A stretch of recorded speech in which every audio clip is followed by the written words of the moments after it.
Let's get it, man. Boom, boom, boom, boom. How you feeling, man? Blessed. Blessed. I'm blessed, man. I ain't gonna lie to you. I'm appreciative of the opportunity as well, too. So yes, sir. I mean, everything's great. Everything's great. I ain't gonna lie. Everything's great, man. Yes, sir. God been doing this thing, so. For sure, man. It's an honor to have you in here, man, and we gonna get to it, man. Been kind of aware of your work for a minute now, man. Just how you carry yourself in your artistry, bro. Like what you doing in this lane, man. It's really special, man. But we'll get to it. We'll get to it. For sure. We got time for that. We got time. We got time for that. We gonna dive into that for sure. Well, man. Hey, man, it's special today, dog. I'm trying to tell you, man. Mic check 1 2. We are back. Huh? Welcome to the Lost in the Sauce podcast, man. I'm your host, Sauce. You dig? Man, thank y'all for all the listeners, all the new subscribers, man. Make sure y'all subscribe out these network. You feel me? Hit the like button. Man, we got more fly shit coming, man. Like you see today, man. We got a special guest in the building, man. It's we got more content coming, man. 2024 finna be crazy. You dig what I'm saying? But man, let's not waste time, man. Let's get right to it. We got a special brother in here. Like we were just saying, man, I've been aware of his work for a little minute now. We got my dog Richie in this motherfucker, you know what I mean? Huh? Yeah. Yes, sir. Richie, man, I'm trying to tell you, man, this is another gem that's around here, man. He been putting in the work, he been doing his thing, man, and he been putting this brother on my radar for a minute. He been screaming his name, like, bro, you gotta check his work out, man. You gotta tap in with him. And when I did tap in, I was not disappointed. I will say. You dig what I'm saying? So, hey, man, I think this brother is special in what he doing in his craft. I think he's very humble, but man, that's why we here today. We here to, you know what I'm saying, open that shit up a little bit. You know what I mean? Let people know what's going on. Let people really know what's happening out here, man. Let them really know. Slightly popping. Slightly. Man, let me just go ahead and introduce him, man. Ladies and gentlemen, when I tell you, it's truly an honor. We have none other than my man Eugene in the building. You dig what I'm saying? Yes, sir. Yes, sir. I'm appreciative of y'all having me. Yes, sir. I did not know at first, man, with me just doing a little bit of research on you. I did not know you was a Clarksville native, man. Oh. So you home team. I'm thinking the whole time, you know what I'm saying, you're Atlanta bound. You know what I mean? Sir, just a stepping stone. Atlanta's just a stepping stone. I'm definitely from Clarksville, Tennessee. Peaches Mill Road to be exact. So it might not make a lot of sense to you right now, but give it some time, man. We got some greats from Peaches Mill. So yeah, definitely not. I live in Atlanta, and it's given me major love. It's taking me to the next level, but definitely Clarksville, Tennessee. For sure. Hey, man. Hey, make me proud, man. You know what I'm saying? We got somebody to claim for the whole team, man. You know what I mean? Absolutely. Man, before we get into like your story, man, just how are you? You know what I'm saying? What's the space you in, man? How you feeling? You drove back to the city. Was it today? Yeah, it was today. I came down here today. I traveled through out here today. Like I said, it was light traffic. You know, I left at a pretty busy time. So it was a lot longer than I thought it was going to be. But like I said, I'm happy to be here. For sure. You know what I'm saying? So I mean, the space that I'm in, you know, I feel like I'm with some like-minded fellas. That's really ready to create, really ready to take things to the next level, and that's why I'm here. You know what I'm saying? Like, I see the vision, I see the ethic, and like I said, I'm thankful. Thank you, man. Thank you. Yes, sir.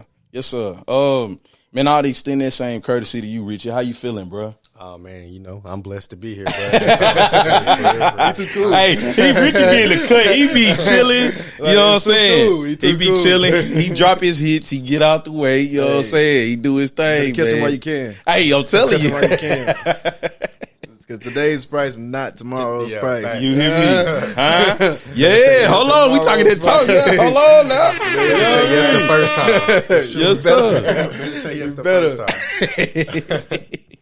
Man, let's get to it, man. So man, tell me the genesis of Eugene. Like, where did all of this start, bro? What's the DNA of this brand, dog? Man, it's crazy. It started off. So originally, a lot of people don't know. It started off. I have a nonprofit. It's called Kloset Kleanerz, and we basically donate quality clothing back to people who are less fortunate. And you know, I was doing that. You know, God gave me that vision to do those kind of things and to be able to help the community out. And I've always been into fashion. That was a thing. So, you know, I was doing the nonprofit, and I started selling T-shirts. Mm-hmm. And I was doing it, and it was getting a lot of motion. You know, people was buying. People was like, I was selling out of like nonprofit T-shirts. You know what I'm saying? So I sat back and I thought about it. I was like, this don't make sense. I got a nonprofit giving away free clothes, but I'm selling T-shirts. And it really didn't make sense. You know what I'm saying? And the motto for Kloset Kleanerz was living selflessly, not selfishly. You know, and so I wanted to kind of so after we got through that, I'm gonna make a clothing brand, whatever. Like I said, God laid that on my heart and everything like that too. And if originally it started off, it wasn't even Eugene. It was called Altruism. And and altruism, we know what altruism is. It's selfless. And but at the time I was like, you know, selfless. I mean, altruism don't sound like nothing catchy. Mm-hmm. You know what I'm saying? Mm-hmm. So I was like, you know, everybody wants this like little foreign feel to the brand. You know, so I was like altruism. It was like French for altruism, and I was like. It to me, it sounded well. You know what I'm saying? I started talking with the guys, my friends, stuff like that, and they was like, bro, people love your swag. People love who you are. Call it Eugene. You know what I'm saying? And as a kid growing up, bro, I hated your name Eugene. Like, it was like an old person name. You know what I'm saying? You watch SpongeBob. I got Eugene Crab. You know what I'm saying? So it's so many different things that played a part. And it's like why I didn't like the name. Like they was like, bro, everybody loves you as a person. They love your style. They love your character. You know what I'm saying? People are going to follow you because of the name. You know what I'm saying? So it's like, call it Eugene. And that was 2019. So that's when the rebrand happened. That's when the rebrand. So Kloset Kleanerz, I started that in 2017. And after we got to the Kloset Kleanerz, like I said, we were selling the T-shirts like that. And then we moved into the transition of the Eugene brand. That was 2019. But we didn't sell no clothes. We just called Eugene. And we was ordering pieces, ordering blanks from here and there, and going to like the local stores trying to buy like plain denim jackets, like denim pants, flannels, and just throwing Eugene on it. And that really didn't work out. You know what I'm saying? You know what I'm saying? So I was like, it was like, you know, I had to really take a real direction to it. I had to really sit down. Like I said, it was more to me than just trying to sell out in the city, trying to go get it screen printed in the middle of the mall, which is nothing wrong with that. You know what I'm saying? It was more to me. I was really into fashion. You know what I'm saying? I'm like, it's not just, I don't even wear a bunch of just hoodies and tees myself. So why am I going to be selling just hoodies and tees? So that's kind of the journey that we've been on, trying to really, you know, maximize the identity of what we're really trying to do. Rather than, you know, people sell a lot of hoodies and sweatpants, and we do those as well. We don't do them as much, but we do those as well. So really trying to transition into that more luxury, upscale, elevated look. Mm-hmm. Rather it be a suit, or rather it be cardigans or blazers or trousers. Just really being more elevated. But then we still mixing it in with the hoodies and the jackets. Yeah. You know what I'm saying? Some denim here, stuff like that. Yeah, man, but we just want to be as versatile as we can be, because I'm a versatile dresser. So like I like wearing what I like to put out is like what I like to wear. So if I'm gonna wear it, I'm gonna put it out. And like I don't just wear, like I said, just hoodies and sweats. So I wanted to be versatile. Man, you gave me a lot to work with right there. I will tell you. You gave me a lot to work with. Liquid courage a little bit, man. No, for sure. No. But that's a good thing. That's a good thing, because you definitely touching on a lot of the things that I want to talk to you about. Mm-hmm. Let's start with just the beginning of like what you were saying. Okay. What inspired you to even go the nonprofit route and really think about like the kids first? What inspired you to go into that route? Being completely transparent. I'm spiritual. You know what I'm saying? Like God is the high and mighty, one and only God to me. You know what I'm saying? So I was, you know, I've been fortunate throughout my life. You know, my parents, they weren't like rich. You know what I'm saying? They weren't wealthy. You know what I'm saying? But they made ends meet. You know what I'm saying? I never really witnessed the struggle. You know what I'm saying? Not saying they didn't struggle, but I never really witnessed it because it really didn't affect me. And throughout my life, I was blessed. I'm not gonna sit here and deny that. And I feel like over time, I kind of became like not spoiled, but I really wasn't appreciative of what I was receiving. Like I would be kind of selfish to things. And I remember one time I would sleep. And I feel like God came to me in my dream, and he was like, you've been blessed your entire life, and if you don't continue to bless, if you don't bless others, then I'm going to take that away from you. You know what I'm saying? And that's really the God honest truth of what really happened. Like, I woke up that next day. I remember I was in an apartment with my homies. It was my sophomore year of college. I woke up, boom, had the name for it, the idea, the vision, the steps, everything I wanted to do. You know what I'm saying? They sitting there like, wait, you just thought of this? You know what I'm saying? I was like, bro. I still got the notes to this day in my phone from when it all started. Like, it was crazy. Like, I was selfish. You know what I'm saying? As a person I was. I mean, I can make it look good. Like, I help you out, whatever. But in my heart, like, you know what I'm saying? God knows your heart. So he's seen, like, no, you selfish. If I need to see you really put an action to what you need to be. And that's how Kloset Kleanerz came about, and that's probably been the best thing I've ever could have did in my life. I feel like it trumps Eugene, the brand. I feel like I'd much rather do that. Just because it's to see the kids, it's not even just kids though. We've dealt with adults in the workforce. We dealt with college students. We dealt with high schoolers, elementary school kids, preschool kids. We done dealt with our age range of people. So that feeling of being able to be a blessing to somebody is so genuine and authentic that you really can't create that atmosphere. You know what I'm saying? So being able to lead that and pioneer that whole organization and being able to be a part of giving back. You know what I'm saying? Not looking for nothing in return. We don't look, everything is free. We don't post a lot. We're not showing it and displaying all of that. But to be able to be a part of that, it warms my heart, really, to be honest with you, just because you don't really get that, so you can't really recreate that atmosphere. Facts. You know what I'm saying? Facts. Where did you get that core of like your humbleness at the end of the day? I get it that like, cause we all have where we'll run into like selfish moments, you know what I'm saying, or have that realization within ourselves. But you also had on the flip side this humble side. So where did that derive from? Like, is that from a parent or you know what I'm saying? Which one? Definitely probably home training. My parents were a pretty tight knit family. Like, I grew up in Clarksville, but outside of my parents and my sister, none of us my family's in Clarksville. My pop side is from Charlotte, my mom's side is from Augusta, so all my family was in those two places. So we grew up a pretty tight knit family. And so being around and sometimes, like I said, not really sometimes having, like I might act like, you grew up as a kid, like you see the new J's. So you play sports, you want the new cleats, you want the new Nike stuff. Everybody wanted the Vic cleats when he had them. You know what I'm saying? Like you wanted just the new foams that came out. That was high. You know what I'm saying? That was high. So it was like being like walking in those stores and being told no.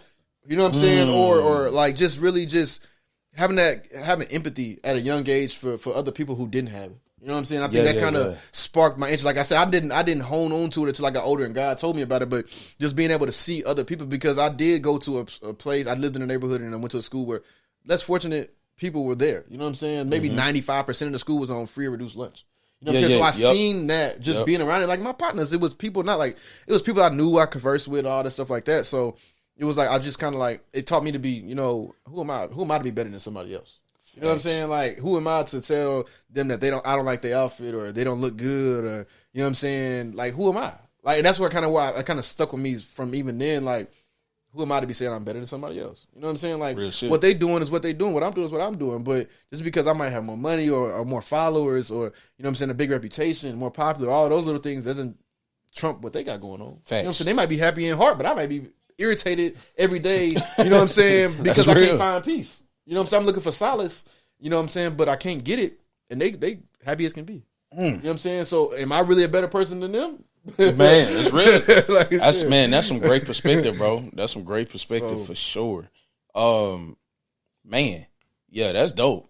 That's dope, bro. Man, tell me about like when did you know like this fashion shit was just in you, bro? Like, tell me about that. Like I knew it was my thing. When I knew it was my thing, I probably would say that. I ain't gonna be truthfully, bro. My freshman year in high school, I was wearing the best dress. Freshman year, sophomore year, that's hard. I was wearing the best dress. It was to put that shit on. Yeah, that's hard. It wasn't really. I'm not gonna say it was a competition, but I was doing my thing. I could dress for sure. That was never a question. But when I really started getting into like, okay, fashion is me. So my first real job was Zaxby's. I worked at Zaxby's. Okay. And then I ended up going to TJ Maxx.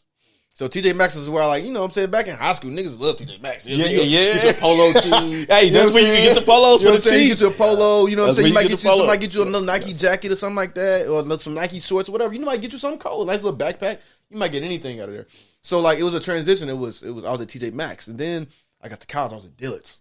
So, you know, in the city. Dillard's had the elegant look. Like, Hey, you know what I'm saying? So when you get to like when you get to Dillard's, that's like the highest of Yeah, the high. that was You know like what I'm high saying? end at that We didn't time. have a Nordstrom. Yeah. We didn't have a Saks and Neiman's. We didn't have that. So in Dillard's, you got the polo sweatsuits, you got the LRG, you got a cool. You know what I'm saying? You got all the tight stuff that everybody really want in the city. When niggas get fly to go out for the night, they go to Dillard's. Yeah. You know what I'm saying? So Yeah. I'm there. So it's like, you know what I'm saying? So I'm like, you know what? I'm already known as this fresh nigga. I gotta be putting it on when I go to work. So I'm in there changing my swag. You know, I'm wearing suits to work. I'm wearing suits and designer sneakers, suits and sneakers, or cardigans and trousers and sneakers. You know what I'm saying? Niggas ain't seen them before. Niggas is like, but where your dress shoes at? You know what I'm saying?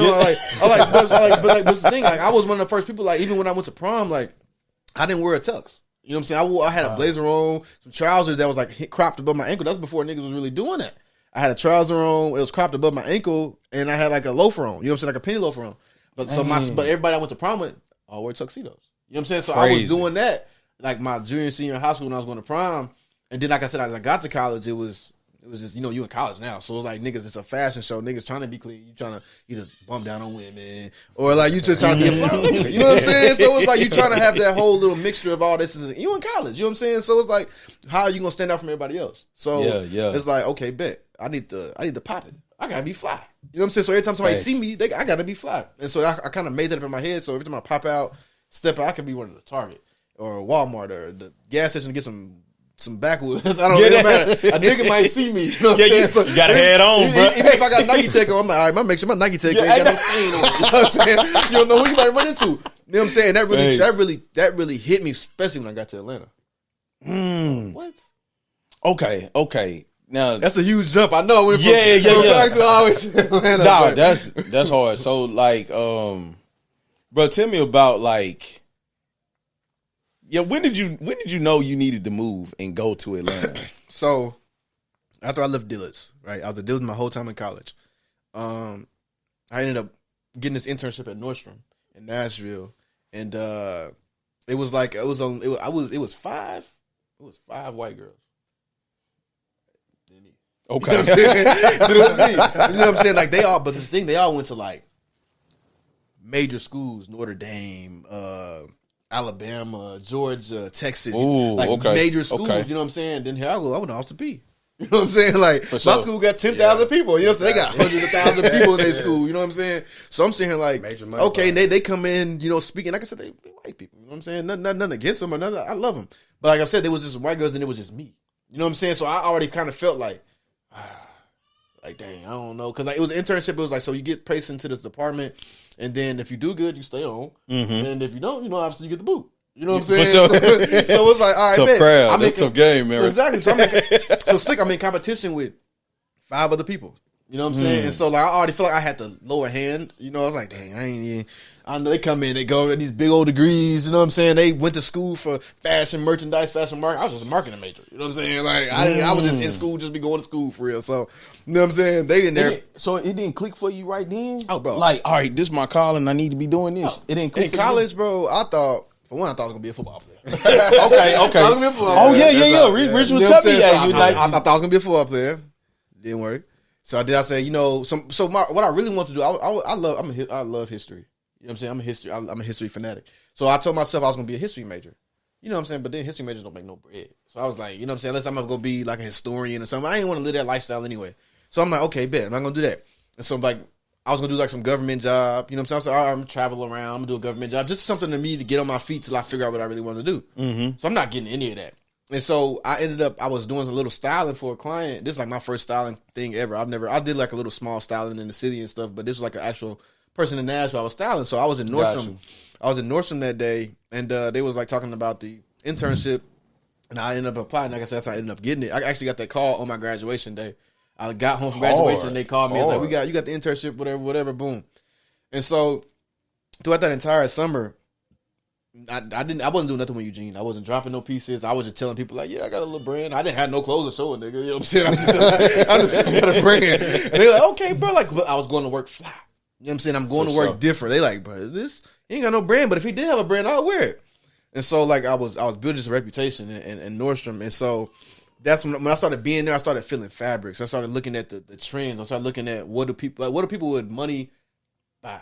You know what I'm saying? Like what separates this regular Nike hoodie from this $900 hoodie? Like, what is the difference? You know what I'm saying? To be truthful, it ain't much, to be honest with you. But it's I want to talk to you about that. We'll get to that. But just really being there, just really understanding the garment. That's what it really boils down to. It wasn't even so much about what the design looked like. It was the garment, like the fabric, the feel, the cut. You know, all of those things played a part, and that's what I started really learning. I was like, okay. It ain't even so much about what the garment looked like. It's about how I really feel and how it fits you. Because I've learned fit is more important than anything. Did your passion lead you through all of this, or was this like a eureka moment as you were just kind of going through this? Like, were you talking about like the details in like the fabrics and what type of clothing, what goes with what? Like, where did you learn like that flavor from?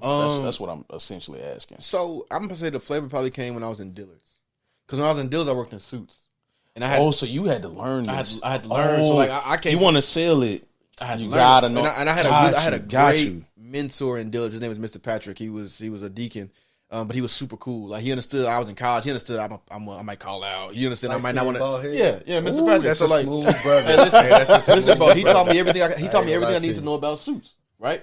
And so, like, I'm talking about. That's when I really got into the fabric. Like, he's telling me like, this is why this suit is $900 and this suit is $200. You know what I'm saying? To a person outside looking in, you like, I just need this black suit. You know what I'm saying? Like, people come in. I'm going to a funeral. I'm going to a wedding.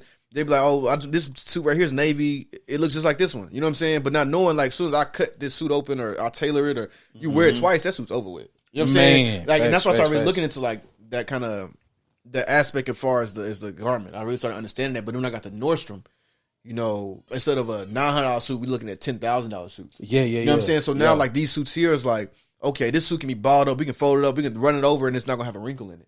You know what I'm saying? I'm really starting to understand, like, okay, this is why I suit $10,000. Like, they can have this suit for 30 years. It's going to look the exact same the day they bought it.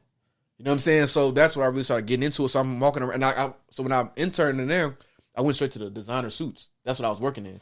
So when I came in there, I already had a knowledge of suits. So they're looking at me like, wait a minute. You already know suits for real. Like, you just don't know the brand, but you know suits. Like, you know how to, I was knowing how to tailor people. I was knowing how to size them. Like, and these are millionaire kind of men coming in here. And like, I'm just kid from Clarksville. You know what I'm saying? Like, they see me, they looking at me like he don't know nothing about what he talking about.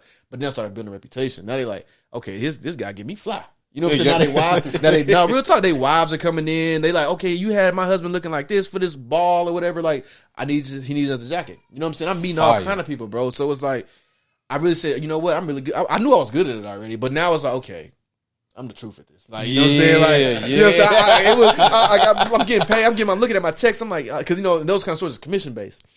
So I'm looking at my checks. I'm like, hey, I done brought like 3,000-4,000 home in a week. Like, I'm doing good. You know what I'm saying? Like, I feel good. You know what I'm saying? Like, so I was like, okay, what can I do next?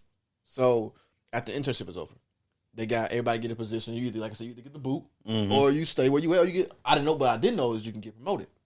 So I'm thinking that, okay, internship over. I'm thinking I'm just finna. I actually won best dress of that class. You know what I'm saying? That internship class. I got the trophy. I won best dress of the internship class. So I'm doing that. That's fine. And they come after the internship is over about a week. I work regular for about a week, and then I come in like the next week. They told me they want me to be the women's designer shoe manager. I'm like at the time like 21, 22. You know what I'm saying? He got you in the right field. People on this team, bro, 50 years old, 45 years old. You know what I'm saying? They already established. They sell $1 million, $2 million a year. You know what I'm saying? They bringing home $100,000, $200,000 a year just selling shoes. And then here I come. I was just an intern. I was just in college 4 months ago. You know what I'm saying? I'm just started selling designer, and y'all want me to come and manage these people? I was the assistant manager, but the other manager, he was only 23. You know what I'm saying? That's fire. We in there like, you know, trying to drive a business. So that's really kind of why I got the business aspect. I was like, okay, it's more to it than just selling shoes. How can we really promote and market? You know what I'm saying? How can we get traffic, generate traffic when it's a slow month? How can we get people to buy, okay, they got this one particular sneaker. How can we make them buy a bag with that sneaker and an outfit with it? How can we upsell them? So it came down to just more so the business rather than just I need to sell them this shoe and make my quota for the week. It came down to more than that.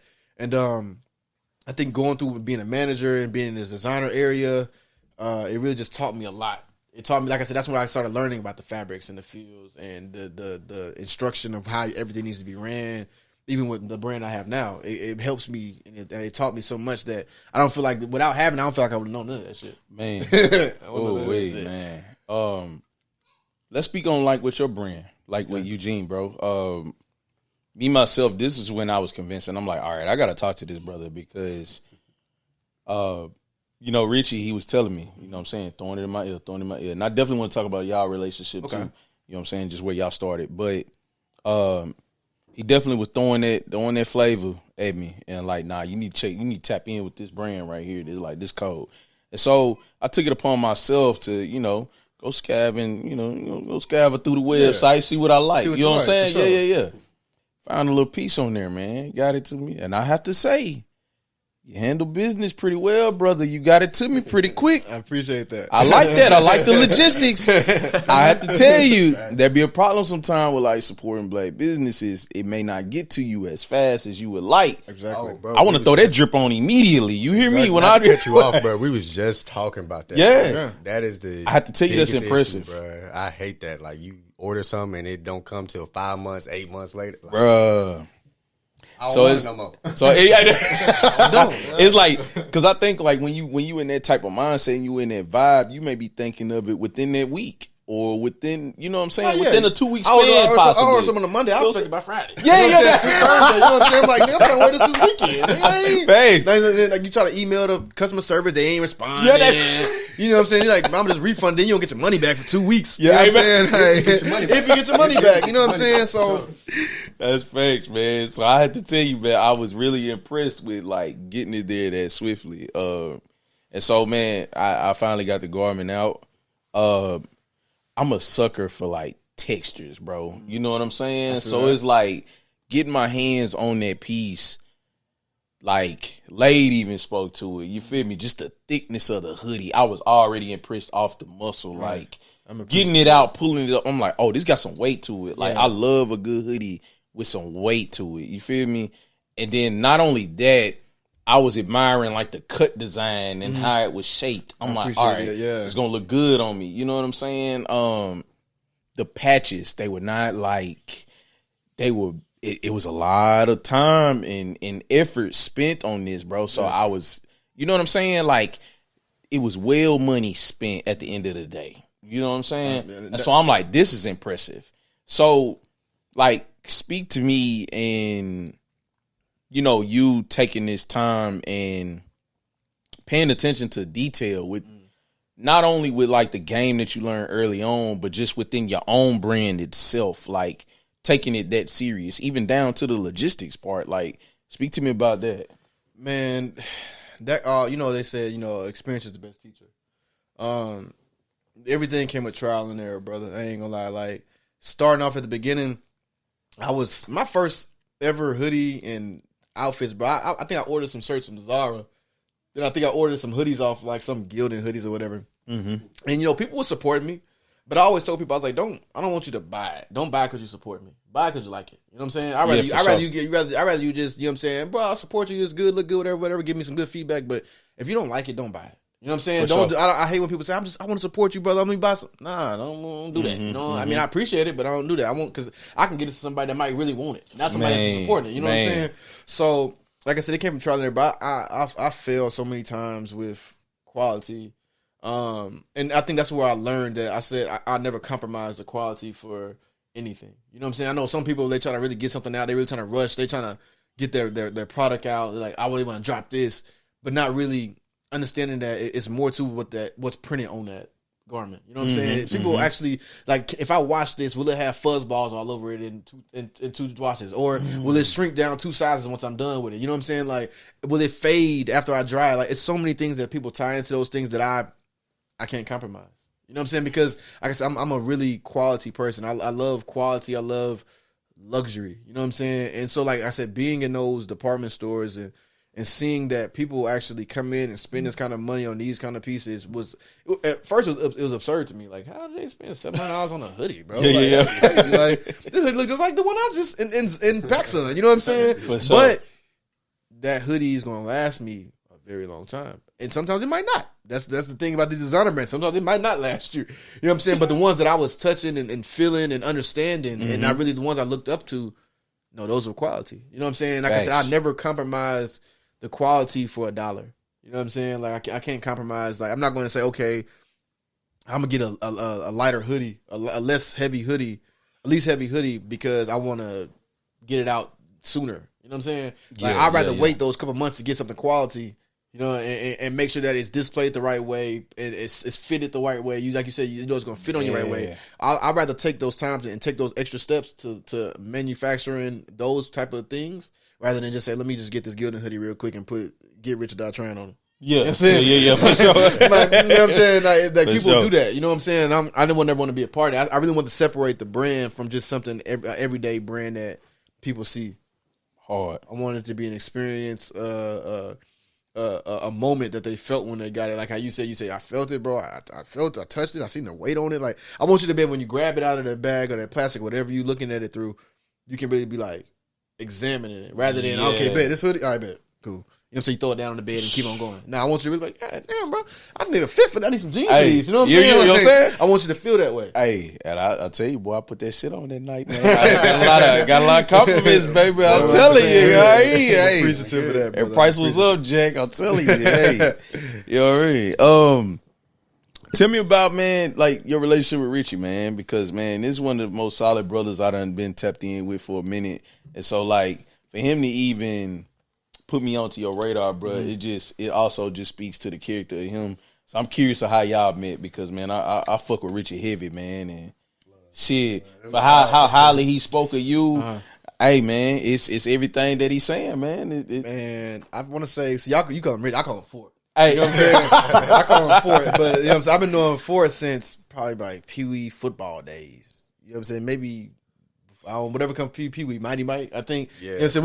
We kind of like, well, he went to a different school, but like we were still in that same, you know, friend group. We all knew the same people or whatever like that. Growing up through middle school, high school, still around that same people. Even at Austin P. You know what I'm saying? He came to Austin P and stuff like that. And we always just. It was never like we was just the best of friends, but we always knew it was always love. You know what I'm saying? Like, what up, bro? You know what I'm saying? It was always genuine. It was always genuine, and it was always just real, to be honest. And so over time, like it just kind of after that college era, and we got older. I moved to Atlanta. You know, so we kind of rekindled. You know what I'm saying? And he seen what I had going on. I seen what he had going on. And it's like, bro, like you in the right area. You know what I'm saying? Like he was throwing me oops with people. You know what I'm saying? And I'm like, dang, this nigga cool. You know what I'm saying? Like I'm seeing him from him more than just I knew him from back in the city. That be some of the cold like relationships too. Like when y'all know of each other, but then when y'all find some kind of niche where y'all both in a lane and y'all get closer, that shit be hard. That's exactly what it was, bro. Like, cause like I said, you don't meet a lot of in these days, but you don't meet a lot of genuine people. You know what I'm saying? You don't meet a lot of people that first of all see your vision. And are willing to take your vision to the next level. You know what I'm saying? Man. Niggas always want something out of it for you, out of it for them. They want to help you out because of them. They see an opportunity for them to explode. So now it's like, okay, bet I'm gonna help this nigga out. You know what I'm saying? I never felt that energy from him. You know what I'm saying? Like I said, it was before.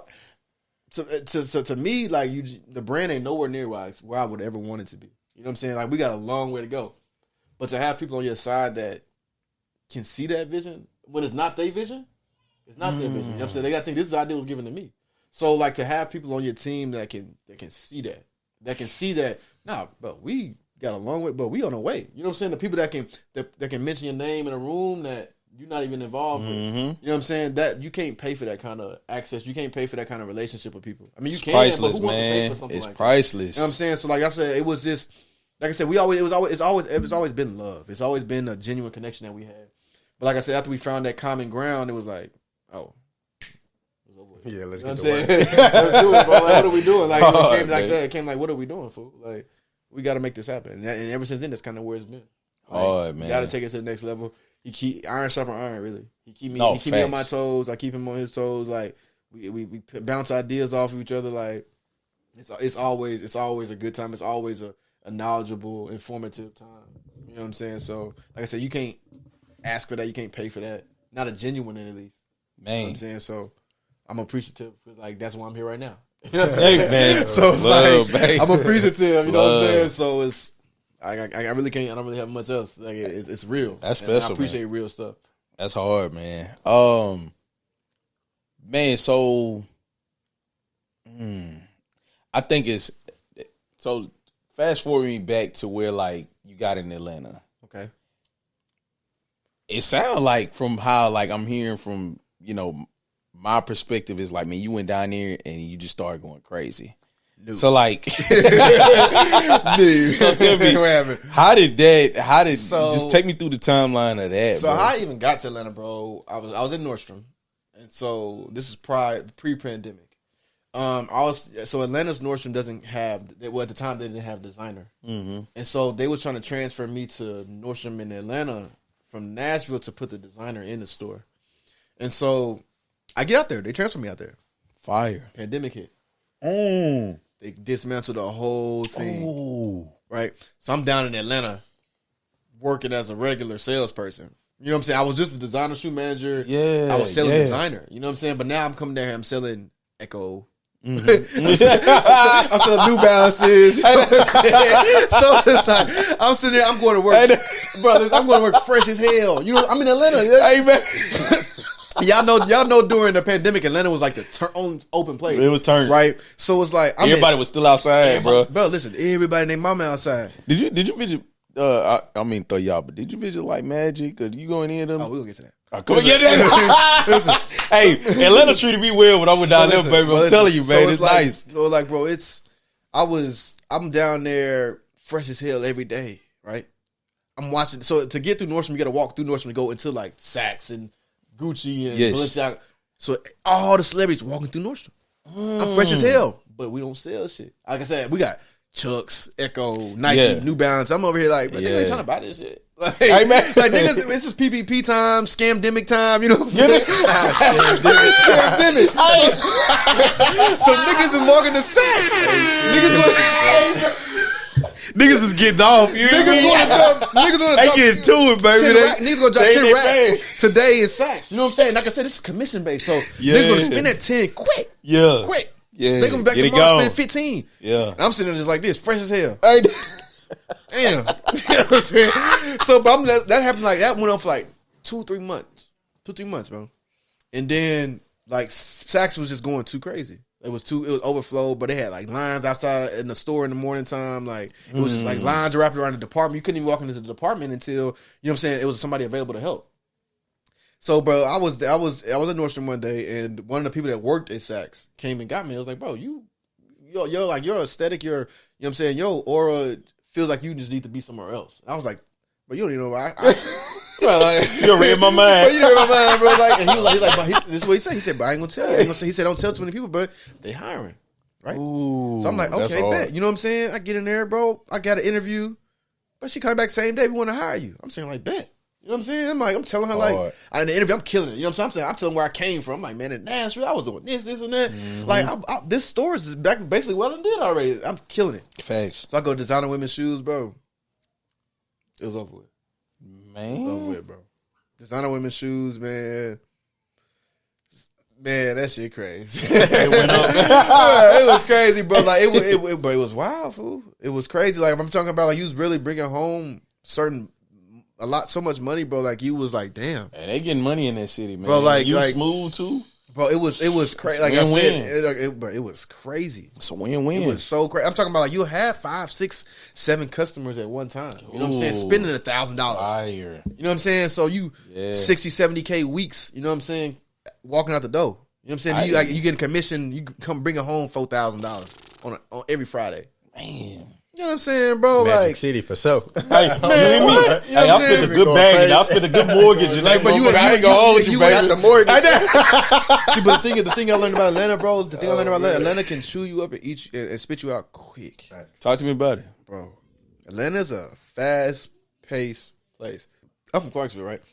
We from a small place, so it's not like that fast-paced. Even Nashville's not as fast as Atlanta. But it's just it's so many things that you can get exposed to in Atlanta that you if you never seen that before, You get caught up, boy. Yeah. The nightlife, partying, the women. I mean, the hustle, the hustling. But if you're not a hustler, bro, that shit gonna run you right off the road. You know what I'm saying? Like, you know what I'm saying? You go to the club and you say, all right, I'm gonna go spend $100. I got $100. I'm gonna spend $100 tonight. All right. They cost $60 the park. $40 to get in. Come on now. Got in. Yeah, you hungry and you want to drink. Come on, bro. I was already peeping it when I went down in the city.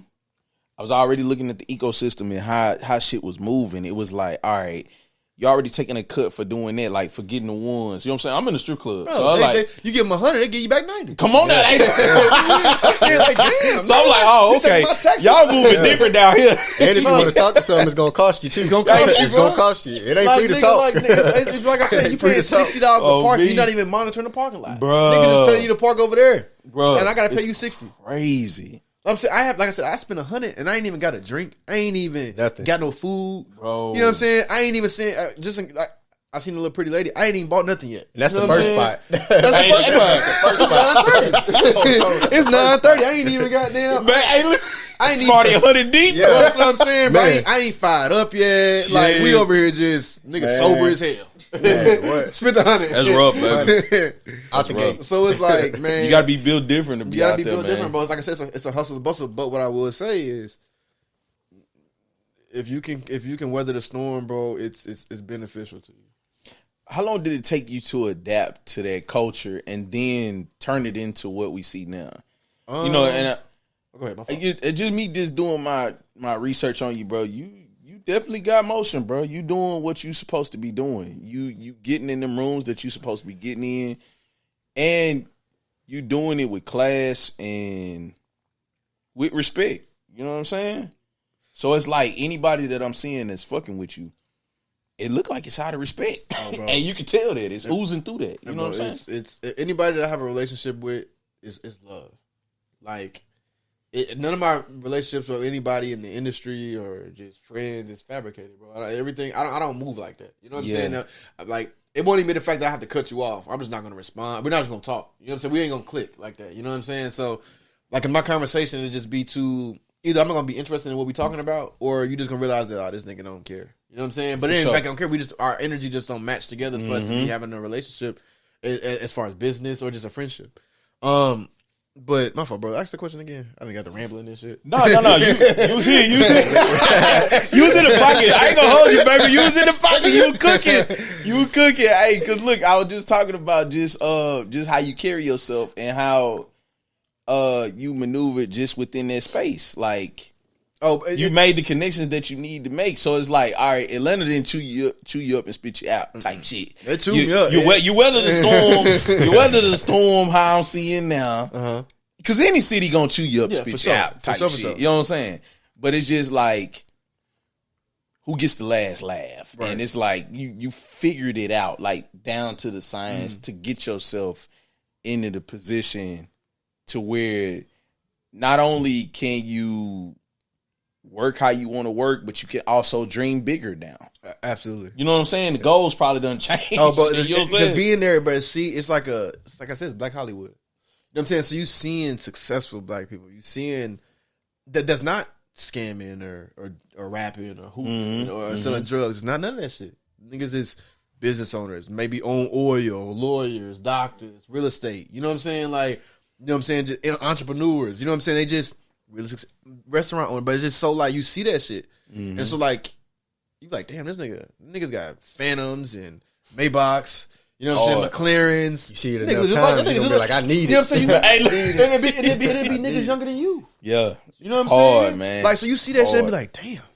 Not even no hating shit or nothing like that. You just like, that's motivating. You know what I'm saying? Like, I see these niggas, you know what I'm saying? They riding around the McLaren, racing McLarens down the street, racing, you know what I'm saying? Hellcats down the street, all kind of expensive cars, not even just so much other shit. And it's like, damn. That's like, that make a nigga gotta get right. You know what I'm saying? Like, you just want to get right. Not even that you seeing somebody else doing, you like, damn, I gotta get right. You know what I'm saying? Like, because you don't know what these niggas then took to do it. They might do something that I might not do. I ain't gonna say that it all came from good shit, but just seeing a nigga a black person be able to do this comfortably. Yes. You know what I'm saying? Yes. At this point, I guess legally, it's like, damn. And they're not hooping, like I say, not hooping, not rapping, not trapping, not scamming. So it's like, when you see them not doing the creativity, when that's in the realm of that, it's like, okay. You know what I'm saying? It is a area for us to really grow and thrive. And so like that's really kind of drives the motivation. And really just, bro, like I said, Atlanta, I'm not a big people person. Okay. I talk because I have to talk. You know what I'm saying? Just dealing with my business that I do, the career that I was on as far as broking in retail, so I have to talk to people. I have to make conversation and all of that shit. But, you know, when I don't have to talk, I'm really observant. So I see what's going on. I see how people move. I see how conversations be. We could be in a club and I might take a shot, but I'm watching everybody in the club watching what they doing. You know what I'm saying? Like I could be at work and I'm just watching everybody what they doing. So I'm seeing how the niggas move. I'm seeing how the dude at the door, how the bartenders move. How not even just Atlanta, just everywhere in general, how conniving people be. You know what I'm saying? How low down people really be. You know what I'm saying? So me seeing that, like, from a standpoint that I be at, it's kind of like, okay, it makes me think completely different. You know what I'm saying? It makes me be in my own space, be in my own lane, and really just choose to be different because people respect the differentness. They respect the realness because they like, damn, this nigga. I could be like that person that got over on him a few months ago. You know what I'm saying? I could be that person. I might look exactly like that nigga. You know what I'm saying? But I'm not like that nigga. So when they see that, they like, damn, he don't move like that. You know what I'm saying? Like he might not even ask for nothing. I don't ask. Like I be with celebrities. I be with, you know what I'm saying, athletes. I be with people who are high caliber people, influential people. But you're not gonna see me posting a picture of them. You're not gonna see me like, you know what I'm saying, all up in their face. I'm going to be to the side like, shit, like I'm not even supposed to be here. But they going to know that I'm there, but they going to respect it because when they see me more often, like, damn, this nigga don't. And that's kind of how I build relationships. I've been in the rooms with people, and I was just me. You just build the genuine shit. Yeah. I'm not going to say, but let me get your autograph or let me get a picture with you. Follow me back on Instagram. I'm not doing that. A lot of people will play themselves out of a room. Bro, trick yourself on your own spot, bro. Talking too much. Talking too much, bro. And I've always been the quietest person in the room. You know what I'm saying? Like, I can be in a room. I've been in those rooms with those people, and I'll just sit back. If I got my weed, I smoke my weed. You know what I'm saying? If I got my drink, I drink my drink. Yeah. You know what I'm saying? And I'm just me. I like people when people walk up to me like, damn, bro, what up? You know what I'm saying? You fly as hell. Yeah, that's what that fashion shit come in. This nigga fly. Let's talk. You know what I'm saying? What's up, bro? Like, talk to me. You know what I'm saying? Yeah. But they respect it because, like, now, they like, this not no average Joe. This nigga over here fly as hell. Mm-hmm. He ain't saying shit. He ain't doing too much. He ain't loud. He ain't rambunctious. That nigga just chilling. You know I always hear people always say, man, you got 2 ears, 1 mouth for a reason. You know what I'm saying? So it's like, if it's some game to be picked up, pick that game up, and then you speak when you're spoken to. Type shit. Yeah. You know what I'm saying? You just handle it accordingly, man. People don't get that, man. When they see that third time, that's when they want to. People confuse that seize the moment, that c'est la vie. You know what I'm saying? Like seize the day kind of shit. They take it too literal sometimes. They like, I'm in here with him right now. I'm gonna say some shit.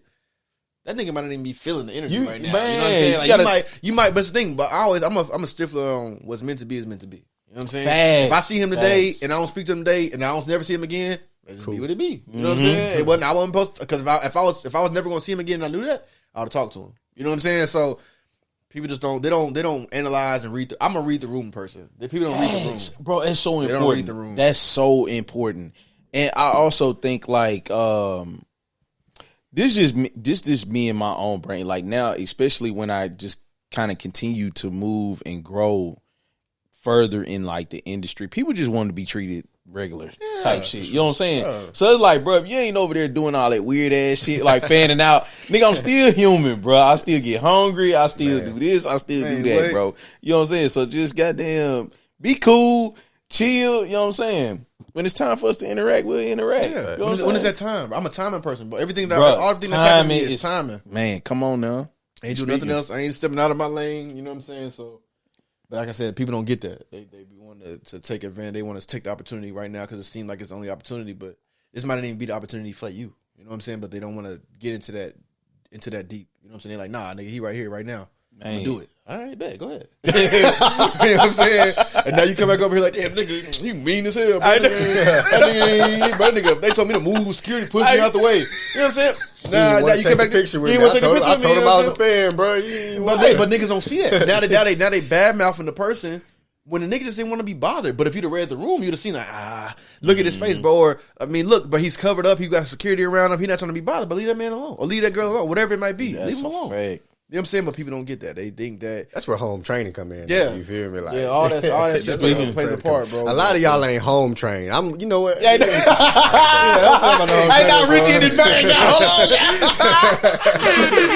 Hey, you know when Richie say something, you know what I mean? He mean that shit, man. You know what I mean? Hey, that's the motherfucking coach. You hear me? I'm trying to tell you, bro. Huh?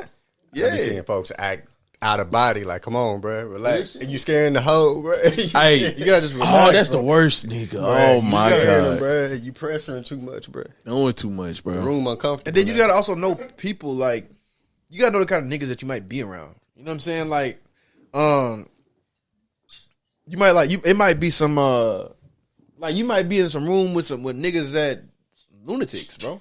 Like they might you might raise your voice and that might trigger them. Like, nigga, hey, they might get crazy. You know what I'm saying? You gotta really read the room where you at. You gotta read the room, niggas be going bro. anywhere like thinking that this is nigga. I'm here, nigga. This is me. Like, man, what? Man, Bro, you can't get too caught up in yourself. That's a fact, You know what I'm saying? Like, cause there's really some crazy folk out here, bro. That's, the that's world, a big one. The world is crazy, bro. That's what I'm saying. And that's why I'm so to myself. That's why I say I'd rather somebody, and not saying I'm too good to walk up to nobody and talk to them, but when I'd much rather, you know, if I'm invited somewhere, I'm not going to be, niggas not going to know, whoever was there probably won't even know I was there, to be honest with you. Nah, you know it's real. Like, they don't be like, oh, well, shit, he was there too. I ain't even see him. Or if they do it just because like I said, I was fly as hell. You know what I'm saying? Other than that, though, they ain't going to say the nigga was talking too much or the nigga messed it up with the whole. They ain't going to never say nothing like that because I was just chilling. You know what I'm saying? But like I said, people don't get that. They think that they got to take whatever they got at that time, man. That's how they miss folks the like that opportunity. who's like in the room. We talked about this when they see you more than once and you still on the same vibe. They see you, but they not acknowledging you. Yeah. And then when they acknowledge you, they like, hold on, bro. Like, what's your name, bro? Yeah. Now that relationship starts. You know what I'm saying? Like, Yep. like it be so crazy, bro. It is crazy. How has it felt like getting in some of these rooms and like interacting with some of these people that you've interacted with, but like on your terms? You know what I'm saying? Or some of these morals that you set for yourself and these guidelines that, you know what I'm saying? You going at it the way that you want to go about it. How has the success like felt? You know what I'm saying? With shit that's just happening, like genuine. I'm gonna be honest with you, bro. The success has. At first, I really didn't know. I really just didn't know. But I fell in love with the process. I fell in love with the grind. I fell in love with, just small things. You know what I'm saying? Like just the work ethic of certain things. Like if I get a call and be like, bro, I just need you to come do this with me real quick. It might not be nothing major. It might not even be a payable thing, but it was the process. Yes. You know what I'm saying? So falling in love with the process really made me appreciate where I'm going. Because it's like, I ain't did shit. You know what I'm saying? And I look at it that way, like I ain't really did shit. To other people, I might have did a lot of shit, but for my own personal goals, I ain't did shit. That's you know what heavy. I'm saying? So like, being in love with that process really makes it look like, damn, if I keep working, if I keep applying the pressure, if I keep going, the nigga gonna have something to talk about for real then. You know what I'm saying? And so that's kind of where it just, I appreciate that process because like, I feel like as an entrepreneur, as a person that has their own thing, even with you, even with Fort, it's just, you just understand that ain't nobody gonna work on your shit harder than you supposed to work on your shit. Facts. You know what I'm saying? So if you can't fall in love with your own process, then you shouldn't be doing the shit. You know what I'm saying? You might be up all night, you know what I'm saying, working or creating or studying or whatever you might do. You might go, like I said, I didn't have drops with nothing sold. I done went weeks, nothing sold. Like, damn, but niggas ain't fucking with this shit. Niggas DMing me. Niggas is calling my phone, bro. I need this. Before I'm dropping it, nothing sold. Like, I'm like, damn, bro. I done had those times where, you know what I'm saying? I'm like, damn, dog, I don't want to do this shit no more. Like, but, just understanding the process. Like, okay, this shit's for me. Like, knowing this shit's for me, knowing that I know that, like, okay, nigga, like, I'm going to just keep putting shit out, keep dropping shit. You know what I'm saying? I'm going to keep getting better, keep creating, keep studying. And then that time comes when you ain't got shit left. Damn, I can't even restock quick enough. You know what I'm saying? Like, niggas want this shit. Niggas want this shit. Now you getting this celebrity or this person. Now you getting this store calling you want to put it in the store. And all those things starting to tie in because of you trusted the process. You know what I'm saying? You stay faithful to the grind. And you know what I'm saying? It was just you fell in love with what you had going on. You know what I'm saying? Faith. I will say the faith. This man is faithful. Oh, bro. Listen. He is faithful. I don't move. That was my problem at first. I was moving a lot of times without seeking God, to be honest with you, and I don't know, people have their own strangeness with, what I'm saying, how they feel about, what I'm saying, religion and everything like that. And, but with me, it was more so like, I've seen what he done for me. You know what I'm saying? I didn't, not even just dealing with Eugene, just in life, school, you know what I'm saying? Everything. So when it boils down to it, it's like, I was moving, and those times where I was saying that I didn't have nothing sold, or a nigga didn't know what he wanted to do no more, it's because I didn't seek his face. You know what I'm saying? I'm just out here willy-nilly. Oh, I like this hoodie. I like how this look. I like how I feel like that color. Let's drop it. Boom. And then I'm gonna pray to God, like, God, make this stuff sell out. How does that work? You know what I'm saying? It don't even work. It don't make sense. But people don't look at it like that. You know what I'm saying? They like, I'm gonna just do it. Then I'm gonna pray to God. How you gonna do it? Then pray to God. Like, so I started learning, like, no, God, you know what I'm saying? I'm disrespecting you by not acknowledging you and seeking you first. You know what I'm saying? I need to come to you about this idea, this design, this fit, the cut. Every little small detail I started giving to him. You know what I'm saying? That kind of helped me drive my business, because now it's like, when I have an idea and I know it's from him. You know what I'm saying? Or when the success comes, I know it's from him. Yeah. You know what I'm saying? And it helps me because I'm not anxious for anything no more. I used to be super anxious. I want to drop it today, or I'm gonna drop it in 2 weeks on this exact date at 7 p.m. Nigga, it don't work like that. You know what I'm saying? Like, it don't work like that. You know what I'm saying? But people want to put it into that aspect when it doesn't work like that. You know what I'm saying? And then, like, they get mad when they sales ain't doing what it's supposed to do, or the views ain't doing what it's supposed to do, or the outreach ain't doing what it's supposed to do, because you moving on a time that's not even your time. You know what I'm saying? You moving exactly on your calculated thought time. You know what I'm saying? But that might not be the time that you were supposed to move. That might have been the time you're supposed to drop that content, or put that song out. You know what I'm saying? Or post that hoodie, whatever. It might not have been the time. So, like, I've really been coming more, taking more initiative and be more strategic with how I do things, but just giving it to God, really, bro. Like, I had to do that, and that's what I fell in love with the process, because I was like, I know he ain't give me no idea. He ain't gonna give me a vision that I can't take care of. You know what I'm saying? So, once I realized that he gave me the vision, things became easier. It just became easier. That mean find God. A lot of y'all ain't got God in your life. You know what I'm saying, bro? Bro. And I'm be complete. And if I'm being transparent, bro, it's difficult. I wanted to speak to this. It's like, difficult, bro. You know what I'm saying? How is that? Like, going through that, and like, is it a feeling thing for you? You know what I mean? It is. Is it like, all right? Because a lot of times I may have those feelings. You know what I'm saying? And more times than not, I've learned to, like, listen to them. You know what I'm saying? Because, like, when you go with the good, or you go with, like, what's festering in your spirit, it tend to work out, or that's what you were supposed to do the whole time. Right. You know what I'm saying? But, like, how have you learned to, like, navigate through that with everything going on around you? And that's where it becomes really tough. You know what I'm saying? That's where, like, I pray for the discernment. I pray for just the guidance. You know what I'm saying? For him to choose, direct my path. Because, bro, the world is so crazy that you can be thrown off course so easily. So easily. Like, you can be like, somebody, so I can give it to an example. I can sketch up a hoodie and show it to my friends and be like, bro, I love this hoodie. I want to drop it. You know what I'm saying? And I might have told myself, I'm waiting on God. But my friends be like, and they can be like, bro, drop that shit right now. Like, the world needs to see this. And automatically, I'm like, oh, bet, niggas like it like that. Let me drop it. Boom. And no, none of that shit sell. But they love it. Them niggas ain't buy one. Bruh, you know come on now. Like, all that shit that happened. But, Man. you know what I'm saying? So, but then you look back like, damn, is it not that hard or something?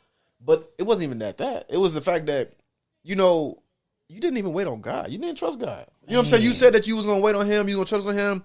And like I said, it's so frustrating because you can, even those times that you wait on him, that you trust him, that you seek him, it might not still happen the way you want it to happen. And that's the hard part about it. You got to understand, but it's not really necessarily hard. You just got to understand God is on his own time. Everything is a purpose. Yes. So, like, if you're really truly faithful and waiting on him and how he moves and when he wants you to move, it'll be much grander than what you ever expected. Because I see it. The reason I know so is because the opportunities, the things that happened in my life, bro, there's no way it was no human that did that. Like, I done been in situations where it was like, how did my name even get brought up in this? I don't even know nobody. I don't even know nobody over there. You know what I'm saying? No, real talk. Like, that's like, but I can give you a prime example. And I tell this story to people, and I tell people all the time. This nigga probably don't even remember it. But when I be with Desi Banks, like, people don't even know. I met Desi Banks, bro. Pandemic time. We was at Chipotle. I eat Chipotle like that, but I don't eat Chipotle like that. You know what I'm saying? Sure. So I was randomly in Chipotle. And I had on some Eugene. I had on a Eugene hoodie. Not about to that, but it ain't that. It was a Eugene hoodie and some Eugene pants. Mask on, everything. Chipotle line wrapped around. This is, like I said, this is Atlanta pandemic crazy. Man, the nigga standing. Okay, so he's like, I'm in line, waiting around, and I'm not be truthful. It was this beautiful woman. Beautiful woman at the register. Like she's got her bowl. She's standing at the register. She boom. And but at the time, I'm just me and the nigga. At the time, I'm like, we both like, damn. You know what I'm saying? We said at the same exact time. Like, damn. And I look back at him. We both shake our head and we just keep moving. And then I'm in line. I'm not even thinking about, like I said, you got a mask on. I got a mask on. I'm not really noticing it's him. He like, bro, that hoodie hard as hell. Your whole outfit hard as hell. You know what I'm saying? I'm a humble person. I turn around, appreciate it, bro. You know what I'm saying? Yeah. Turn back around. I turn back and look at the nigga. And he like, I wasn't gonna say nothing. You wasn't gonna say nothing. You know what I'm saying? But that's exactly how the shit went. And so we walking around, we talking, whatever. We just walk around. We get his food. I'm in front of him, so I had in my mind, I was like, damn. So I buy this nigga food. You know what I'm saying? Like, he behind me, so I just buy his little meal. But I see what the nigga was ordering. I'm like, nah, hell, the nigga bowl finna be high as hell. I can't get that time right there. I can't get him this time. I can't get him this time. That nigga bowl was like $18. I'm like, man, hell nah, nigga. Like, nah, he went crazy. He got extra guac, you know what I'm saying? He got 2 drinks and shit. I'm like, but hell, no, I can't do that. He got double steak in that Joe. Right. Like, come on, bro. Man, so but that happens, bro. So we both, like, we kicking it through our thing. I buy my food. You know what I'm saying? Like, I'm not an extra nigga, so all right, bro. You know what I'm saying? How good being you, whatever. He like, all right, bro. I walk out the door. Here the nigga come running by me. Hold on real quick, hold on. You know what I'm saying? I'm like, what up, bro? He's like, shit, you told me you got a brand, whatever. I said, yeah, bro. This time I'm working at Saks. I'm like, yeah, I work at Saks too, bro. He's like, whatever. I'm like, all right, bet. Then me and him walk all the way to the car. At the time, I had some Eugene in the car. You know what I'm saying? Mm-hmm. So I'm like, you know what, bro? Like, take this shit. You know what I'm saying? Like, here, you can have this, whatever. He was like, appreciate it, bro. Like, thank you. You know, like, ain't nobody ever given nothing free before. You know what I'm saying? So I'm like, bro, here you go. You can have it. Gave me his number. He said, I'm going to be in touch with you, bro. Gave me his number, everything. You know what I'm saying? We texting. I get to work the next day, and it's like, I'm telling my people about, like, I met that nigga Desi. You know what I'm saying? Man. Like, I met Desi Banks. You know what I'm saying? So they're like, you ain't telling nigga, you know what I'm saying, what you do and nothing like that? I'm like, nah. It's like, bro, you tripping. Like, you need to tell the nigga, like, bro, who you is. I text him, like, long little paragraph, like, blah, blah, blah, blah. You know what I'm saying? If you ever need a stylist, whatever, let me know. Nigga hit me back like 5 minutes later. Bro, paragraph message back. But I need a stylist, blah, blah, blah. Pleasure meeting you, blah, blah, blah. Always, bro, been locked in since. Man. That's what I mean by how genuine relationships be. The nigga was behind me. You know what I'm saying? Like, I tell people all the time, I said, I could have came in 5 minutes after him. I'd have been behind him, never met him. I could have been in front of him where that girl was standing, never would have met him. You know what I'm saying? I could have went to Chick-fil-A instead of Chipotle. Never would have met him. You know what I'm saying? Like, and that's why I tell, like, things is a timing kind of thing. And that's why I stand on what I stand on with those situations, because the relationships that I've gained, like genuine relationships, it became off timing. Hey, Sauce, I told you he one of them ones, bro. I'm trying to tell you, bro. I'm trying to tell you. Bro, that's so special, bro. It's blowing my mind because of, like, I guess even in the sense of just like the value he's seen in you to even say, hey, hold on, before you leave, bro, let's tap in. You know what I'm saying? Let's talk. Hold on. That's my dog. You know what I'm saying? Man. But see, and like to take it back some, like when we were speaking on our relationship, me supporting him, I just always seen his hustle. You feel me? And like I was one of the supporters. I bought it just to support, but then when I bought the first Eugene drop, you feel me? You can go on my Instagram. I'll put all that shit back on the page. I remember before I put up on Fort, and he was in Atlanta. I put up. We was at a little video shoot. I put up with a duffel bag. Yeah. I remember. Copped it from him, and I was like, bro, I appreciate it. You know what I'm saying? I'm support. We shoot the video or whatever. Then he got another drop. I copped that. You know, I ain't really missed a drop unless it's sold out. You feel what I'm saying? So it like he stayed true to it, and knowing the area that we come from, you know what I mean? It ain't easy. You feel me? And perspective versus perception. My dog be working. You feel what I'm saying? And I call him every day. Oh, Fort dinner calling me. I could just be some place. Mind you, he an hour ahead in Atlanta. Hey, right? I could be waking up. If Fort can dinner wake me up in the morning sometimes, I could be like, damn, nigga, Fort called me. Damn, it's 8:30. You know what I'm saying? 8 o'clock in the morning. I'm telling my main partners that. You know what I'm saying? I'm like, but this nigga Fort called me 8:30 in the morning, 7:30 in the morning. what I'm saying? When I see now, I'm like, this nigga really own it. You know what I'm saying? I changing my alarm 6:30. Like, damn, that nigga can't beat me up. You know what I'm saying? Like, he an hour behind me. How he calling me before I call him? Or how is he texting me before I even get in touch with him? He's an hour behind. So like that making my work ethic think like, okay, bet. I know Ford gonna damn near call me like Ford was calling me every day for like a month or two straight, 8:30, 7:38, 8:30 a.m. Like I said, he's an hour behind me. Hard, man. You know what I'm saying? But we working. Hard. So it's like when the shit flowing like that, it was like you really can't deny no shit like that. You know what I'm saying? It was like, bro, we vice versa. If I don't get in touch with him, he'd be like, bro, I'm reading, I'm trying to, better myself. And I'm like, damn.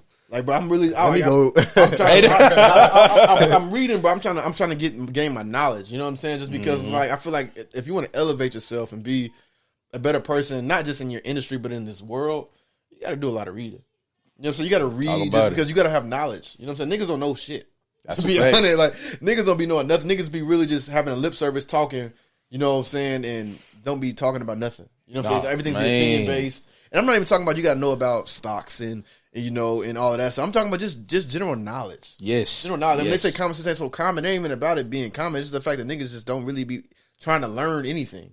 It changes conversation too. Like when you link with somebody and you can kind of share that dialogue amongst each other. Like it broadens your horizon of the things that you could even touch on. Bro, it's been like that to me, bro. Because people didn't know I was embarrassed, but I've been in rooms and in places. I was in New York a few times, like, and around people, and I can't speak to what they're speaking to.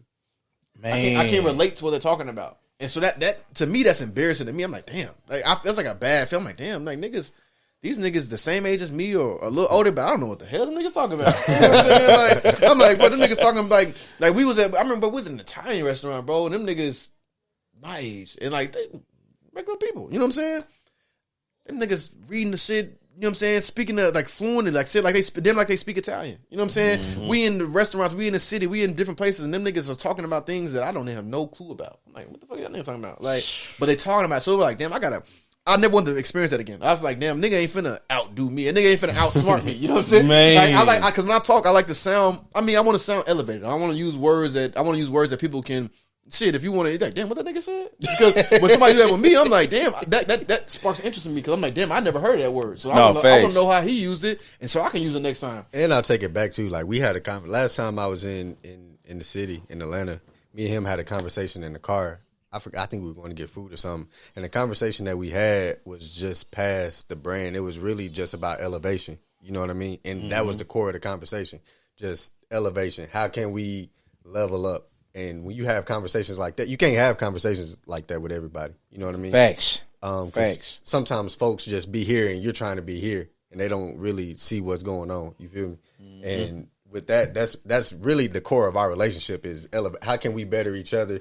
We call each other almost every other day like, bro, we got to do this. We got to be better at this. You know what I mean? And that rubs off on his friend group. That rubs off on me. You know what I mean? I'm taking that back like, hey, my dog Eugene, he trying to, you know what I'm saying? And that's why, like, I really rock with this man, bro, because his work ethic is uncanny. You just heard him say he went from Zaxby's to Saks. You feel what I'm saying? Yes, bro. We know how many people we know who not finna do that. Think about it, bro. Think about how many people who not finna put in that work, bro, who just want to skip line and just go directly to Saks. You feel what I'm saying? Mm-hmm. And then just like he say, lip service, just talk off the cuff, and then when it come down to it, you ain't prepared. It'll be nothing. You feel me? So. And that's why it really me and Ford have that relationship. It really an iron sharpening iron kind of thing, bro. Yeah. Like everybody, people love to say stuff like that. Like, oh, when niggas be friends, you got your friends, y'all like, nigga, we can be better. Everybody can be, everybody can be rich. Yes. You know what I'm saying? and truthfully, bro, to be truthful and to be honest, that shit ain't realistic. It's not real. It's the only way that's gonna be realistic if everybody is putting in the same amount of effort into their own product. You know what I'm saying? Yes, sir. But if you don't have nothing that's gonna get you there, niggas don't even have a plan these days. Niggas just want to say like, I want to be rich one day. How? Okay, stumped them. No, they can say, okay, I want to be, you know what I'm saying, I want to, you know what I'm saying, sell cars. But I don't know, they want to sell cars. Okay, they don't even got a car. Don't even know about cars. Don't got a car to sell. You know what I'm saying? Don't even got no money to go buy a car to sell it. You know what I'm saying? But like niggas skip a process. Niggas, that's what I say. You got to fall in love with the process. Talk to me about the process. Talk to me about like because man. when I started this media platform, right, I had to look at what the problems were. You know what I'm saying? How do I want to go about it? What's my angle? What's my intention? How do I want to brand myself? You know what I'm saying? It's so many layers, and then, man, you have to even flip those inside out, right, and find solutions to those things. So, like, talk to me about the process of doing that shit within, like, the clothing realm and even styling, like, all of that, bro. Like, I mean, bro, really, the clothing, bro. Like I said, I didn't been knocked down a bunch of times. I didn't been scammed out of thousands of dollars. You know what I'm saying? Like, I was dealing with somebody I thought I knew. You know, like the lady was good. I ain't gonna lie to you. Like, she was like this lady. She was like, she worked in like a factory out in L.A. This was like 2019, 2020. I'm working with her. I'm thinking this is gonna be like one of my first big, like, major collections. I'm like, all right, bet. Like, I finally got the manufacturer to do it. I got the quality I want. I'm talking about, we're going back, me and her going back and forth on the phone every single day. Man, she's sending me swatches. I'm seeing the print. I'm seeing all this shit. Right? I sent her the bread. Man, I ain't never hear from her again. Oh my God, bro. I sent her $7,000. Never heard from her again. I flew to LA looking for her. The place that she gave me the address was not even a place. Like, it was a place, but it was like owned by some some foreign people. Jesus like, never Christ. Bro, I had her on Instagram. I'm talking, we was on the phone, everything. I'm talking about, I thought we had a genuine relationship. Bro. You know what I'm saying? And at that time, bro, I literally sat there and I was like, I'm in LA. I flew to LA to go find this lady. Bro, you know how big LA is. You like, shit. If you don't, I went to the place she told me she was at. You know what I'm saying? Like I said, and that was like I said, in a foreign community. So, hey, I can't go asking around, do you know this lady? Because that probably wasn't the real name she gave me. You know what I'm saying? Man, like, the picture might even be her for real. Like, I don't know what's going on. So, like, at that time, I was like, damn, I don't want to do this shit. I just wasted $7,000. I was really stuck, bro. I had people ready for this, and now I had no outlet. I had no way to get these clothes. I had no way to get the money back. You know what I'm saying? Like, so I'm just out $7,000. And like, shit, I thought, like I said, this was supposed to be my money maker. I'm like, oh yeah, this is finna be the one. Yes. I'm finna make at least 25. You know what I'm saying? Real shit. I'm going all in. Chips all in. It's the investment. We going up. Bad motherfucker. Golly, bro. 7 rand. I'm talking about gone. This, like, nothing. There wasn't like no, all right, we can send you back 1,000 or 100. Nah, nothing. I'm about to just dead lost. Tell me about like fighting through that as an entrepreneur. Real shit, like. Faith. Man. Faith. Like, bro, it was knowing that this is for me. And it's also knowing, that's one of them times I said I didn't seek God. If I'd have seeked his face, I knew that wasn't the right thing to do. But I feel like as entrepreneurs, as people who got their own craft and work for themselves, you gotta, and for people that be successful, you gotta have a story. Like, who would I be to say everything was peaches and cream and then I was successful at the end of the day? Nobody can relate to that shit. No, niggas probably gonna believe that. If a nigga say, bro, I had no trouble, nigga, everything worked out for me, and I'm a millionaire today, I'm like, nigga, you lying. Like, it's somehow like scamdemic. You know what I'm saying? Scamdemic. You know what I'm saying? What PPP you done got? Like, there's no way, like, you gotta have a story. You know what I'm saying? Because, like, I think all the people that we look at that are successful, that we actually look up into and read their books or listen to them podcasts, they have a story. Yes. And you won't listen to them if you don't relate to this shit. You ain't gonna say that shit just sound good. You gotta relate to it. And so all the things that's what I kind of accepted when bad things happen. Because they don't be bad. They're not the most. It could be worse. I always think about like that. It could be worse. That shifts my perspective so many times. When some bad shit happen, it's like, damn, could have been worse. Could have been worse, bro. You know what I'm saying? And that shit get me out of that negative space that I'm in. It walked me right out of it because I'm like, damn. Every time. Like, because I was like, damn, like, shit. I could have, like, even when I lost that money, you can be mad about it. You can be like pissed about it, but you're like, damn.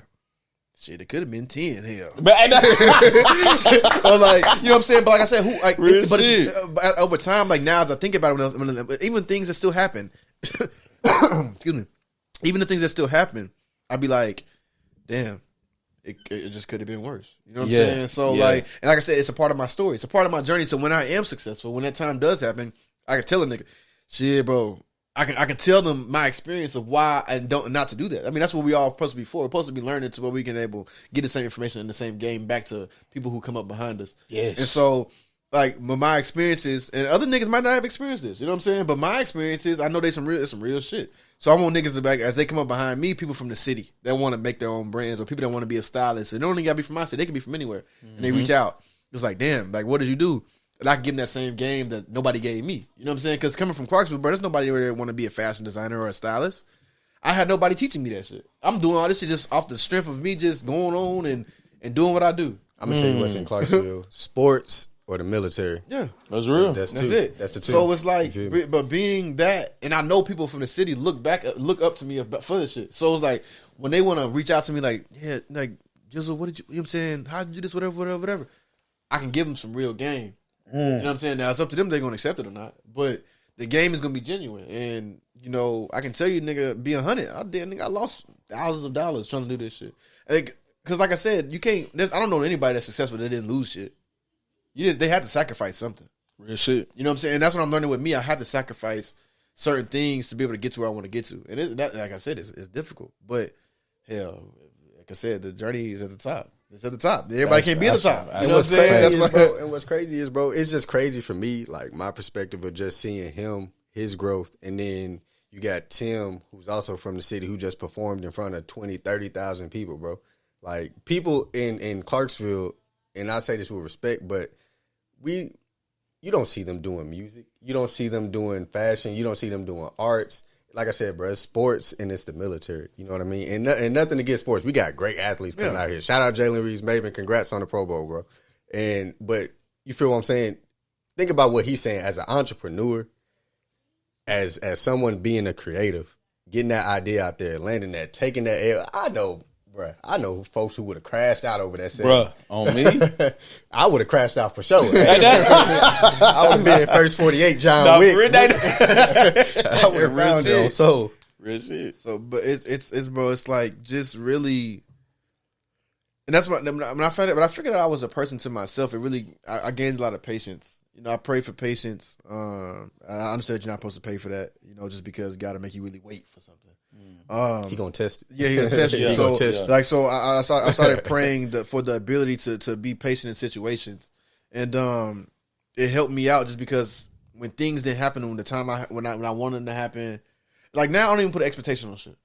It be what it be. I pray to God about it, and however it goes, if it happens now, it happens now. But if it takes 2-3 months to happen, it took 2-3 months to happen. You know what I'm saying? Or if it don't happen at all, I mean, like I said, I'm gonna be consistent in prayer about it. You know what I'm saying? I'm gonna be seeking them. I'm gonna be seeking the people that I look forward to with prayer, and yeah, and like I said, the patience really got me there, and the humility really got me there too. Just understanding that you know, I'm not better than nothing. You know, so there's anything that what can happen to me can happen to somebody else. What can happen to somebody else can happen to me. So, all right, boom, we back. All right, man. So you just dropped some game for sure, man. Now I definitely wanted to ask you, bro. In the fashion space, I know this is a little bit left. So, like in the fashion space, there's this like dichotomy between like streetwear and I guess like fashion. Okay. Is there really a difference to like you? How do you characterize it? That's a really good question. So are you asking how do I characterize like streetwear? Because I think like what you do with your brand is, I feel like you I don't know which one is the main, but like, man, I feel like I get a little bit of both because I get a little bit of elegance. I feel like good quality on me when I'm wearing your shit. But it still feel like streetwear. I can still wear it wherever. It's versatile. You know what I'm saying? So it's like, what's your approach when you creating your pieces? How do you characterize like the Eugene brand? So another person of our team, Kwani, he came up with a thing of modern vintage. Ooh, shouts out to Kwani. Yeah, shout out to Kwani, man. He introduced modern vintage to me. I never heard of it until he told me about it. But it's really just what it is. We're living in a modern space, but still giving the things a vintage feel. So when I make clothes or create pieces of design, garments or whatever it may be, I really want them to be versatile. I want people to be able to do whatever. If you go into church, if you go into a cocktail event, if you're going to a basketball game, if you went into the store, I want you to be able to do everything in that same piece. I make clothes. I want to make clothes not for everyday people. I mean, I want to make clothes for everyday people, but they don't necessarily have to be everyday clothes. I want you to be relatable to the pieces that you wear, because got some pieces out here in the world in the fashion industry, and you look at that shit and be like, "There's no way I could wear that." Like, you know what I'm saying? Or you'd be like, "I don't even know how do I wear that?" You know what I'm saying? Yeah. But I want you, when you see my pieces, I want you to feel comfortable in it. You know, I want you to look at it comfortably, like, okay, I wear something similar to that to work, or I wear something similar to that to church. You know what I'm saying? I want you to be able to look at it and not feel afraid to put it on. But when you grab it, it's not like you. So when you touch it, it gives that extra oomph. It's like that. Man, wait a minute. I thought this was something regular, but this ain't it. This is something different. You know what I'm saying? Like you said, when you feel the garment, when you feel the texture, when you feel the fabric, and then when you try it on, it just put the icing on the cake. Now you're like, damn, I'm tailored. This is a great piece. You know, like, and I'm comfortable in it, because people care about their appearance more than what they act like.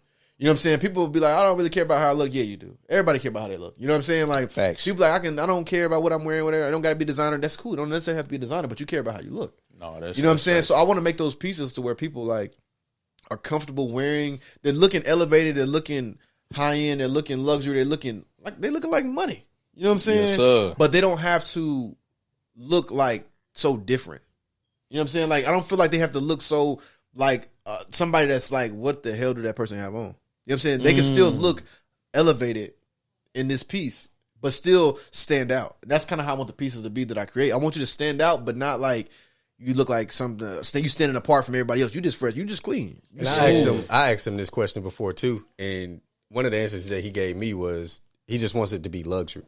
You know what I mean? Like, and people get confused on what luxury is. Luxury is just feeling good. You know what I mean? Being able to have on a like you said, when you had on the hoodie, you getting compliments. It's nice. It's quality. Quality is really what he's aiming for. You know what I mean? Yes. And he's very on quality. You know what I'm saying? Well, quality is my biggest thing, bro. Like I said, I never compromise the quality for a dollar, for a release, for nothing. Like, I really feel like that quality, because I feel like when you purchase a garment, you know what I'm saying, I feel like it's like you spending your money on this shit.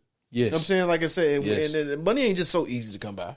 So it's like, if you're willing to invest or to spend your hard-earned money on something that I'm selling, and like, I think this shit have my name on it. This is my literal name on it. You know what I'm saying? So like, when you buy this stuff, it's like, I don't want you to feel like, man, hell no, I ain't buying nothing for this nigga again. Like, you know what I'm saying? Because like I heard you mention earlier, you was like, yeah, some black-owned brands, don't do the shipping fast, right? Mm-hmm. And so I've always tried to remove myself from that. I'm a black-owned brand, yes, but I try to remove myself from that space, because I feel like when people think of black-owned brands, they automatically get this stigma in their mind. Yeah. Okay. Yeah. That's where that support shit come in. Mm-hmm. That's where that, like, you know what I'm saying, buy black, why you don't buy black? Like, that's I don't put myself into that category. You know what I'm saying? Because I don't want to. Yes, I am a black owned brand. Yes, we are a black owned brand, but I don't want you to label us as a black owned brand. For sure. You know what I'm saying? Because I feel like that puts you in a box. Understand? You know what I'm saying? Because like what my ceiling is not so high if I'm only considered a black owned brand. Yep. You know what I'm saying? Because like when you look at these bigger brands, you look at Off-White, right? Yeah, black owned brand. Yeah, but they don't look at no black owned brand. You know what I'm saying? It's like, universal. Fear of God. People don't know that, but Fear of God. I love Jerry Lorenzo. It's a black owned brand, but niggas don't look at that like, oh, that's a black owned brand. They're not putting that. They don't make that the same black owned brand as the same black owned brand that's down the street, that the niggas that we know. They don't put those in the same category. Although they are all black owned brands, but they separate themselves. That's why with the direction that we go in as far as Eugene, you won't know who the hell owned this brand. Yeah, you know what I'm saying? Like you'll see Asians, you'll see, Hispanics, you'll see Cambodians, you'll see black people, white people, you know what I'm saying? All these different ethnicities and races on the page and on the site and in the pieces. And people that shop, we don't have just black people buying our stuff. You know what I'm saying? We got everybody paying and wearing these garments. Because if you ever bought the brand by seasons, you know that each season that has dropped, the quality has gotten better. Has gotten better. You know what I'm saying? And to be honest, that's crazy. Because some of the pieces, it's hard to elevate. It's hard to elevate. I'm telling you, bro. And you executed to a T, man. I would have to say. And it's difficult. It's not difficult to say this, but it's only gonna get better. That's the crazy part. Like I love we're that, always looking for like we're thankful for to be where we at, right? But we're not complacent to be where we're not complacent. You know what I'm saying? We understand that okay, we're here. This is where we at right now. So let's make the most of where we at. We understand that, but we also understand that we're not gonna be here forever. You know what I'm saying? Niggas gotta get better. Niggas gotta have a better quality. Niggas gotta have a better fit. How can what can we get the consumer to say? You know what? I'm only gonna buy this brand. Like how do we're always looking for the next best thing. You know what I'm saying? Like how can we improve? Different in this? You know what I'm saying? How can we look different in it? You know what I'm saying? We're trying to get those aspects as far as the brand. Like I said, it's more than just putting out a hoodie with a design on it. And I feel like that's where people get that's where people get fashion and all this stuff mixed up because you just a nigga that make clothes. Yep. You know you just put nigga making clothes. You know what I'm saying? Real shit. But you got people that actually would like people use that designer word loosely. Like what you mean? Like how you a designer? You know what I'm saying? You're not even getting into the techniques and the details of what actually goes into designing. You know what I'm saying? It's like I said, bro, it goes deep into all. Like I said, it started for me when I was at Nordstrom. Feeling fabrics, feeling garments. Understand? I'm in there bringing tape measures to measure how long the shirt body is and how long the sleeves is. I'm doing this kind of shit. You know what I'm saying? But you know what I'm saying? That's where it gets different to where, you know what I'm saying, we talking designer or a nigga that make clothes. You know what I'm saying? It's because it is different. But like I said, you can't say that to everybody because now niggas get offended. You know what I'm saying? Now I'll be like, I'm not here I'm not trying to offend nobody. I'm just saying that it's the difference between the nigga that make clothes and the designer. You know what I'm saying? Because it actually comes with techniques and details and knowledge and study and error and failure, all of that shit. You know what I'm saying? 100%. So, and I'm not gonna say niggas ain't doing that, but I ain't gonna say niggas is doing that either. Nah, because peep what he's saying, folks. Like this man is literally telling you he's making this to make you look better. You know what I'm saying? Yeah. It's almost like you go into a store, like you said, and I need something to wear. You know what I'm saying? And when you buy this brand and you put it on, you feel like it's tailor made for you. You like, you feel good. I got this. You feel? I feel, bro. When I tell you, and it's not even gassing, bro. Like I feel like in my bag. Like I love when I put a piece on that makes me feel good, and I feel like, all right, you know what I'm saying. And I'm married. So I can't go outside no, type shit. You know what I'm saying? I mean, I can't either, so I understand that. But I love some shit that make me feel good. It feel good on my body. I'm in my element. You know what I'm saying? So it's like 100%. you walk in the room different. You goddamn, you handle yourself different. You know what I'm saying? Type shit. So everything is different, brother. Yeah. Like, and people don't understand how much detail that I put into the garment, bro. Like they don't even understand the like even the hoodie that Ford has on right now. People don't even probably see. I call it the Jean Basquiat hoodie because you know Jean Basquiat, the artist, the neo-expressionism, actually using like actual people of color and actually trying to make it look something realistic, but how he wanted to present it. Mm-hmm. That's how I created that. But if you even look at it, I put the destiny in the mouth. You know what I'm saying? Because I want you to be able to speak that this is your destiny. But then I don't even know if you see details, man. I don't know if you see it. Details. I don't know if you see it. I got it. Go ahead, let them know. Yeah, I don't know the details. I don't even know if you see the tattoo I put on the face. Yeah, you know what I'm saying? I got Eugene tatted on the face, so like, but the E's are eyes. Yeah, you know what I'm saying? So it's all flowing into a thing, and then going back to the hoodie, he was talking about the only time I tell hoodie with the horse on the front. That was made during the pandemic, right? That's and that was after George Floyd had passed, and I was playing Only Time I Tell because it was never. I've always read, like I said, I'm big in history, so I've always realized what Black people have done throughout history, what they've created, what they've invented. You know what I'm saying? The kind of influence and power that we have. Mm-hmm. You know what I'm saying? And so I had a black cowboy on a horse. You know what I'm saying? Riding, and it said Only Time Will Tell because like I feel like Black people pioneer so many things. You know what I'm saying? That we don't never get enough credit. You know what I'm saying? So I put that on the hoodie. I said Only Time Will Tell, and that's just basically meaning that only time will tell from when it could be only time will tell that we become successful. Only time will tell that we get out of oppression. Only time will tell with anything that we dealing with as a community, as Black people, as creators, as designers, as entrepreneurs, whatever. Only time will tell. And now the destiny is ours. Now destiny is ours. You know what I'm saying? So that's why I put the destiny in the smiley face's mouth because it's like I want people to understand that we're screaming this shit. You know what I'm saying? Like this is not just something. It's not. We're not just putting. Like I'm saying, it's not. We're not just putting words on the hoodie and trying to sell it to you. We actually got something behind it. Every piece. I don't know a lot of pieces that you've seen, but every piece that's ever came out, it has a full purpose behind it. Like it was never just I just seen this online. Let me put this on a shirt. It's never been that. Man. It's always been this is why this is put on here. Every time. I was kind of eyeing down the cactus. I think I might get that next. The cactus, yeah. Cactus with the hoodie on the back. Oh, the cactus on the front. I think so. I think okay. So even with that, bro, that was born on the back. That was born around the same time as that hoodie. It was actually on the back of that the Cowboys hoodie. Fire. So that came from, bro. It was a Turkish proverb, African proverb. No, it was a Turkish proverb, and it was thorns and roses are growing from the same tree. Ooh. And so that's why that cactus has. I don't know if you ever see, it has the rose on the side. Yeah. That's what I'm saying. That was created because it was the Turkish proverb: thorns and roses are growing on the same tree, but showing you that. You can be a person that can have a lot of thorns. You can have a lot of mistakes, a lot of things that can hurt you and hurt other people. But you also got the beauty on this shit. The rose growing on the side of that cactus, you know what I'm saying? Still showing that it's beauty, it's love, it's inspiration, it's power. You know what I'm saying? It's appealing. All of that on the same thing. You can be this person with multiple different things. You know what I'm saying? But like I said, it's so many people. But people look at it like that's just a cactus with a flower. That's how they look at it. But it's a whole proverb. Like thorns and roses grow on the same tree. You know what I'm saying? Just putting that example out there so people can be like, damn. Like, but once you look into it, it's like, damn, I didn't see that shit. That's fine. Like it's like, damn, I didn't even know like he was doing. Like, that's what I'm saying. Like that's why everything that we do has a purpose. Everything has a meaning. And when you put it on, you want to be inspired to create. That's the biggest thing too that he preaches. Like, I want people to feel like I can go and do whatever. You know what I mean? Yeah. Destiny is ours. I have control of whatever it is that I want to do. Yeah, and it's not just for us. It definitely is ours for anybody who's really grinding for this shit. You know what I'm saying? Like that's why I want people to really feel the message. That's what our pieces and the garments that we put out. It's not just for. It's for fashion, but it's also I want you to have that experience. I want you to have that expression, that expression of that relationship with the brand. Like you're like, I really support this because it's not. We're not just out here just selling you no bullshit. Yes, and so we're really trying to get you out here to become part of a family, become a part of a group that you know what I'm saying. We're gonna be at the top. You know what I'm saying? But with us being at the top, we're not leaving nobody behind. We're not the people that's going to forget about who helped us along the way. You know what I'm saying? We all show humility. We all are humbled by the opportunities that we receive, by the love that we're given.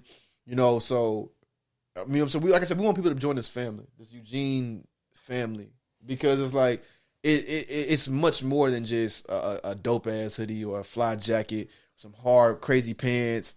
It's much more than that. You know what I'm saying? So we just want people to really understand that the direction, the vision, the way that we're going, it only gets better than this. And I can tell you, speaking from being creator, this gets better than this. Oh, hey, it gets much better. We cooking. What do y'all say? We coming. We coming. Like man, Eugene is coming for this sure. Shit right here, bro. Yes, sir. It's almost it's small right now. It's very small. Like to where we gonna be? Shit, in this year, next year, whatever God allows it to happen, niggas are gonna be mind blown and be like, damn. They don't think it happened overnight.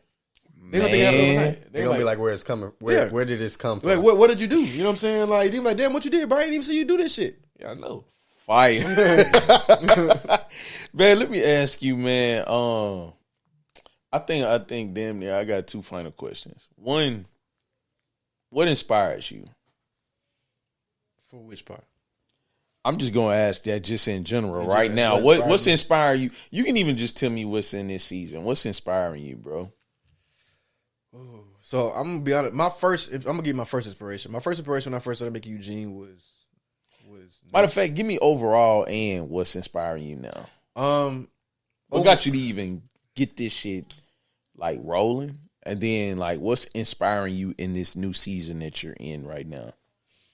So I'm gonna say just what inspired me to get me rolling was like I want to say just the fashion kind of got me rolling. Just seeing people like I always said, people love my style. People loved how I looked and you know how I dressed. But being able to the creativity, being able to come up with a design, you know, sample it out, sketch it out, draw it out, whatever you might have did, you know, just I got the process really. The process is inspiring because I've seen what people have done. I've seen what worked for people, what didn't work for people. And so seeing that process and then getting my own process, it's inspiring to see that knowing if I keep working. And then, like I said, this doesn't happen for everybody. You know what I'm saying? If I keep working, this shit is mine. You know what I'm saying? Like, I think that's inspired me the most to see that the shit. I revert back to the fall in love with the process. That just understanding that, because I was an athlete. You know, every young nigga had it.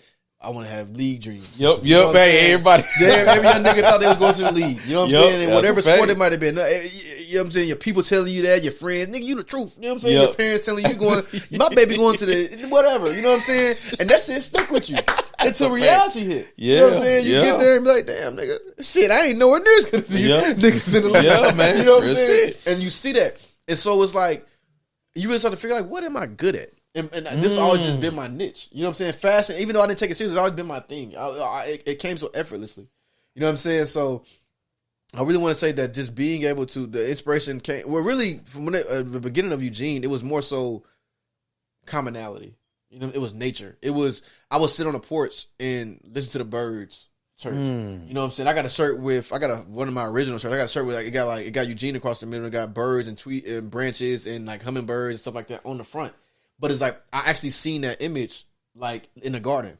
You know what I'm saying? I see the little hummingbirds blowing, like, you know what I'm saying, coming out the little sea suckers and everything like that. I see all of that happening in front of me. So, like, just being, but not just me, other people see that same shit. You know what I'm saying? So that's why I wanted to be something common. But I didn't want it to feel like you could go buy it out of TJ Maxx or Walmart. I didn't want it to be that common. I wanted it to be something common to where it's common to the eye, but not common to the feel, the texture, the quality of it. Yes. You know what I'm saying? So that was the real inspiration, was just being like just natural things.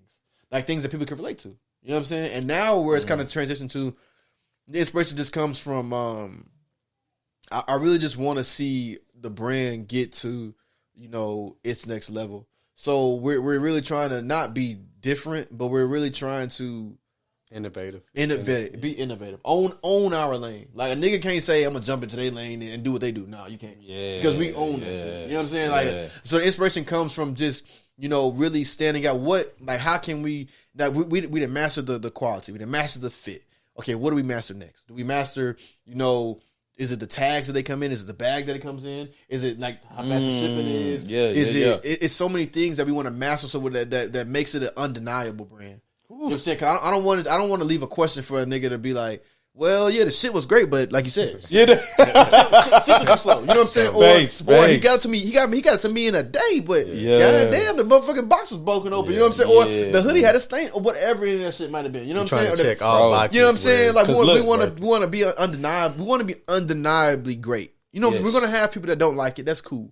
But we want everybody. We want the people that really they gonna not like it because it might not be their style, but they can't say it's not great. Yes. You know what I'm saying? Yes. So man. that's what we. That's my inspiration now, to be undeniably great.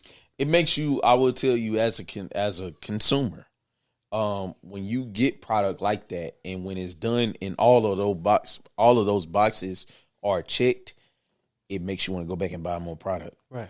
You know what I'm saying? Because it was done right, it was shipped right. It got to me in an efficient time, like all of those attention to detail things. Exactly. I know for me, I pay attention to that shit, and that makes me want to continue to do business with that. Exactly. You know what I'm saying? So yeah, that's man, I had to salute. I had to salute with what you're doing, bro. Appreciative for sure. And that's the biggest thing. I call him every day, like, hey, bro, what, blah, blah, blah. We got to check this box. We got to make sure. Boom, boom, boom. You know what I'm saying? Like, I damn near call him enough. I know I had to send Richie. I had to send Richie a voicemail. I was like, bro, I just had it on me. I'm like, nah, this shit different. Yeah, I sent it to him. I'm like, it's different. You feel me? Like, that's down to the detail, bro. Like, this shit different. But we're working on stuff like we're working on quarters. You know what I'm saying? Quarter 3, quarter 1, quarter 4, quarter 2. We're trying to be more efficient. You know what I'm saying? Like, man, trying to be consistent, trying to be disciplined. You know what I'm saying? So that way when quarter 3 comes, or when quarter 4 comes, we at the end of the year, we in November. What can we look back on from quarter 1 through 3 and say, okay, bet we maxed that shit out, we mastered that shit. So now we're looking towards next year, quarter 1, quarter 2, quarter 3, quarter 4. You know what I'm saying? Where can we be better? We're not, niggas ain't, like I said, we thankful for it, but we ain't complacent. Fire. You know what I'm saying? Like, it's like we're not gonna be complacent. We probably won't never be complacent in the world. You know what I'm saying? Like, we're gonna be always grateful, but it's so much more room to grow. You know what I'm saying? Man, it's so many. That's always the beautiful part too. It's millions of people in this world.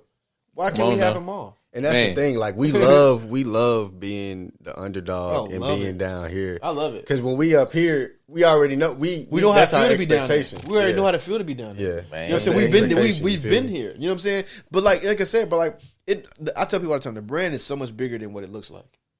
Like people, you can look at the Instagram, you can look at all that and be like, man, they only got that many followers. Nah, I've seen the influencers that mess with. Bro, brand. we've been on TV shows that people don't even just really notice. Because like the thing, I don't really just post. As I'm working with social media person, I don't even post a lot of that shit. You know what I'm saying? I'm the person. I don't post. I'm like I said, I'm to myself, so I don't really. It's post almost like you basking in the blessings. Yeah, but like I said, you know I'm a really humble person. That's why people tell me I need to. But express yourself, bro. Talk your shit. I tell them all the time. But because like I have pieces in movies, in TV shows, you know what I'm saying? On celebrities anytime I want to do and that. these not regular celebrities. Not regular celebrities, bro. I'm around the people, but I don't post that shit. That's real. You know what I'm saying? I don't tell nobody. I don't go flaunting it out. You know what I'm saying? Because like I said, I'm a pretty humble person, bro. I don't want to do all that. But like I said, I understand sometimes nigga gotta feel me on this shit. Hey, dog. Nigga gotta feel me. You know what I'm saying? You know what I'm saying? So like, I hear you, man. Yes, sir. so that's why when we start, as we growing throughout this year, you're gonna see us popping it. You're gonna see it. You're going to see the transition. You know what I'm saying? That's what we was naming the YouTube from, you know what I'm saying, from the season 1 to season 4. It was like, I forgot what we call it. I think the transition. From 4 to now, it was called the transition because we're not on that same shit. Yeah. We was doing Dreams of Reality. That was cool. You know what I'm saying? It's common. You know what I'm saying? That's so everybody knows that saying, but nigga, Destiny's ours. That's all that fire, shit. You know what I'm saying? Like, fire. Nigga gonna have to know that this shit is ours, bro. Like, we understand that everybody got a dream they want to turn to reality. That's cool. We done gave y'all a chance to really make a stamp. But now, like Dion say, we coming. We coming. You know what I'm saying? We coming. Like, we want niggas to understand, really, but this shit here. Man, this shit real hot. Shit. We finna take it. Like, y'all want it, we finna take it. Like, and not just men's, women's too. Women's. Hey, man, talk to me about that. Before I give you my final question, talk to me about that, man. Like, what y'all got coming? This shit, women's shit, man, I ain't gonna lie. Yeah. Got some shit on the way, bro. Listen, women has probably been the biggest consumer of my men's shit. Hey, man, shout out to all the women that's buying. All the women that's been buying, bro. Shout out to the women. The women that buy my stuff and change it to something that fits their body or crop it or cut it into a skirt or whatever it might be. Women do that all the time, bro. And so like, you know, it's finally that time for us to give women's pieces. They show them the love that they spend money, they support, they come to the events, they do all of that. So now it's time for the women's shit. And I will say that's been the primary focus. So that women gene is what it's called, will be the primary focus. Well, listen, so that's what we're gonna shoot. But as soon as this women's get to rolling, we're probably gonna take a. This is like we ain't really talk about this out loud. But we're telling this on Lost in the Sauce because really when this women shit get to flowing, bro, we're gonna take a break on that men shit. Yeah, like we're gonna put out little men shit here and there, but that women shit, bro, like. Listen here, this women shit. We're gonna take this women shit by storm. We're gonna take that shit by storm. I ain't gonna hold y'all. Y'all better go buy them pieces up, baby. It's gonna be tough. We're gonna take that. Y'all gonna have that drip in the streets, man. I'm gonna have me plenty of it. and that's the thing. And that's the thing too. We want the brand to feel everybody is welcome, but it's also exclusive. So you're never gonna get the same thing. That's always what set brands apart. Yeah, you know what I mean? Like when you can create the right, like exclusivity. Oh Lord, that oil getting to me. But yeah, when you can create that difference maker, you out of here. Because like I said, that hoodie that he was talking about with the horse and the cactus on the back, I gave that to my little cousin. I ain't even gonna lie. I had to call her yesterday. Hey, I need that back. I need that. You feel me? Like I need that back. You feel what I'm saying? Because like, listen. Because look, hey, good drip. I need that back, baby. Because you're not going like from season 1 to season 5, bro. There's some shit in there, bro, that you'll probably never get again, bro. Man, you know it's real. You'll never get it again. Yeah. I'm not that kind of person. I feel like, bro. I feel like. I tell people this all the time. I got this shit written down in my notes. I was like, bro, we dropping shit from the past. You know what I'm saying? Like, bro, this design shit, this shit is fluent. You know what I'm saying? That shit flows, bro. God blesses me with designs all the time. You know what I'm saying? And so, bro, we really just be dropping what we can get made at the time. You know what I'm saying? But bro, what? You'll never see something that's the same. Like people like, damn, you ain't gonna restock that? No. Yeah. You know what I'm saying? Like, let me ask you, does anything else inspire you in that lane? Like, do you see yourself like, you ain't got to talk about like future plans, but do you see yourself branching out into like other things? Like, absolutely. With this, I I almost classify it as like an engineering like mindset. You know what I'm saying? You know, so now that you said it like that, I thought about what the inspiration is actually art. So art is like my real expression. I've gotten heavy into more of a old, like not art like as far as paintings, but like the artistic feel. So whether it be music, whether it be paintings, you know what I'm saying, rather it be food, I just like aesthetics. I like aesthetically pleasing things. So I know that, and like I've been really onto like old school music heavy. I've been old school music heavy. I've been on jazz music heavy, like just because it's like it speaks to the soul. I obviously listen to gospel music that speaks to the heart and everything, but you know what I'm saying, the jazz music, and the old school music, it really had the words, the lyrics make sense. The expression makes sense. You hear the words clearly, and that shit sound like the same shit you dealing with right now. You be like, damn. That nigga was doing that shit in the 80s, and I feel that shit. Like, you know what I'm saying? It don't even have to be nothing crazy. Like, a nigga can say, I walked in the store, man, I got me a bottle, and I went back in the car, and you know what I'm saying? Whatever. You know what I'm saying? I smoked my whatever. You know what I'm saying? Damn, I just did that shit. You know what I'm saying? But they put the beat behind it, the feeling behind it, whatever feeling that you might be having personally behind that, and then you hear the song. Like, my favorite song, bro, like, people don't even know. My favorite song is Zoom. I don't know if you know what Zoom is. You know what I'm saying? Like, that like, whole song, bro. Go ahead and spit a couple bars for us. Hey, I did not. No, he said, but how he starts it, the real shit. How he started, he said, I used to be a foolish dreamer, but now I don't care. You know what I'm saying? Like, that was me. Like, I felt that shit. You know what I'm saying? Like, I used to be a foolish dreamer, but now I don't care. You know what I'm saying? Because I know my happiness is waiting somewhere. That's the opening lyrics that he said. Hard. That shit came out in the 70s. You know what I'm saying? Like, you know what I'm saying? But I can relate to that shit. You know what I'm saying? So, like, art has really has increased my expression for the creativity of the clothing, because like I really love how people appreciate art. Now, I want, when you see the clothes that I've made, the garments and the pieces that we put out, I want you to look at that shit like you look at art. Like, if you in an art gallery, you're like, damn, you walking around with your wine or sipping on whatever you sipping on, you with your woman or you whatever, you with your boyfriend, whoever is with who. You know what I'm saying? They walk around, they looking at it like, damn, you feel inspired. Like, damn, like you try to really break that picture down and like understand it. Yeah. And it could just be a picture of a farmhouse with grass in front of you. I'm like, damn, where'd they get the idea to make this shit? You know what I'm saying? Real shit. It might not even be shit. So I want you to look at that. I want, when you look at the Eugene, you be like, damn, I didn't even know that.